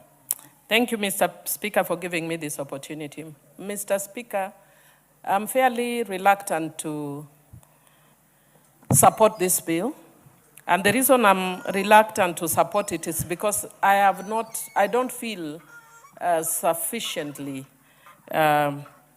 convinced from what I've seen in the bill and even from the committee report. Mr. Speaker, whenever one seeks an amendment to an existing law, there must be a mischief that one is trying to address or redress. There must be a gap, there must be a lacuna. And when I'm looking at the arguments that are being proffered, Mr. Speaker, they look more like administrative gaps and hiccups. We are talking about two entities that allow for registration. We are talking about the university one and the one for diplomas, and we are saying it creates confusion. If it creates confusion, then administratively deal with the confusion. So for me, I don't think that every time we have a hurdle, we bring an amendment to deal with that hurdle. When there's a hurdle, perhaps the people who are in those institutions are not working, just remove them and put people who can work. So for me, I'm not really convinced. I don't normally like challenging when a member has gone out of their way to bring an amendment, so I will not outright oppose. But I would wish that they have more, grounds for convincing me, for instance. Mr. Speaker, one of the things that I was hoping to see is what is international best practice. And when I'm seated here, because now we are actually in a digital era, you can actually see, I've Googled some of the most prominent universities, Oxford University, my university, New York University, Nairobi University, even if I leave the Kenyan ones here. But I've Googled international universities, Harvard University. And even though Harvard, they put it differently, but they offer certificate courses. They may not offer these diploma courses as we know it in Kenya, but they do offer certificate courses. And Oxford does offer, those diploma courses. So what I would want to ask is, what experience do we have from other international successful universities? And I don't see that in the report of the committee, because whenever you wish to change a practice that has been here for a long time, there has to be very good grounds for doing that. And Mr. Speaker, only recently we established a TTI in Suba North, in Waondo area. And Mr. Speaker, we are overwhelmed by the numbers. The students that are just registering are overwhelming. I am hoping that we can do yet another one in Rusinga Island because of the numbers that have shown up. We have a lower level one at Mfangano Island, which we are also seeking to have upgraded as an island. But the numbers are really there. So I think this, TTIs and whatever, the TVETs can actually run, but it doesn't have to stop the universities for offering specialized courses that are in line with some of the areas that they have expertise on. Maybe the TVETs may not have there was an issue earlier that, for example, when an issue arose that for you to run for MCA, you must have a degree. Some universities set up a dubious course called Diploma in Leadership. How specialized is that? Mr. Speaker, one of the things you can do, but you actually need a diploma in leadership. I'm actually currently doing my PhD in leadership and governance. Mr. Speaker, why we need that is because we have a dearth of leadership in this country. We have a dearth of good leadership in this country. And perhaps we need to be taught again about that. But Mr. Speaker, it actually speaks to the issue of accreditation. And it goes back to what I was saying, that if it is the accrediting authority that is accrediting courses that we may not understand or which we don't make sense to us, then we actually should be going back to the accrediting agencies and ask them why or what sense does this make? But it can't go to the fact that then we kill the universities' courses. Perhaps it just means that at the level the universities are getting accreditation, somebody slept on their jobs. There are universities that are offering diplomas in ICTs, areas in skills that actually maybe those lower level colleges may not be able to offer because they don't have the same equipment and facilities. So for me, I'm not really convinced. I will not oppose, but I would want to request the mover to really think about it, and even the committee. I wish they would have given us international best practices in relation to this. But otherwise, it's not very, very convincing. I wish we had talked more about how do we ensure that even in the colleges that I'm talking about, the tertiary level, there are more women involved. There are more courses dealing with young, women, and more courses that relate to technology, because that's actually the way the world is going. So for me, that would be more like what I'd want us to talk about. How would we then incorporate things that deal with the specific areas? Like I would wish to see, and which I'm very glad that our TTI is already partnering to see how they do on fisheries, because that's our mainstay. So that people can have expertise on in situ and ex situ fishing, instead of just having, on spacecraft, and we'll never do anything with spacecraft. But we have things that relate to our day-to-day living. I must say I'm very impressed that the other day I passed there, I found that a wall had been built, a beautiful wall around the institution. And it's done by the students, because it's life skills that they have learned there. But that doesn't stop the university from doing diplomas, which are stepping stones to the university, to courses that they offer as a university. And perhaps for the university, you have your own styles, you have your own skills. So you are hoping that a person who has done a diploma would therefore then be able to move on to your same university with the same style and same skills. So I will not oppose, but I'm not convinced either. Thank you, Mr. Speaker. Thank you so much. Honorable members, still a balance of 1 hour and 5 minutes on this bill. So you will get a chance to contribute next time it's slotted in the order paper. Time now being 1:03. This House is adjourned until today, Wednesday afternoon, 2:30 p.m.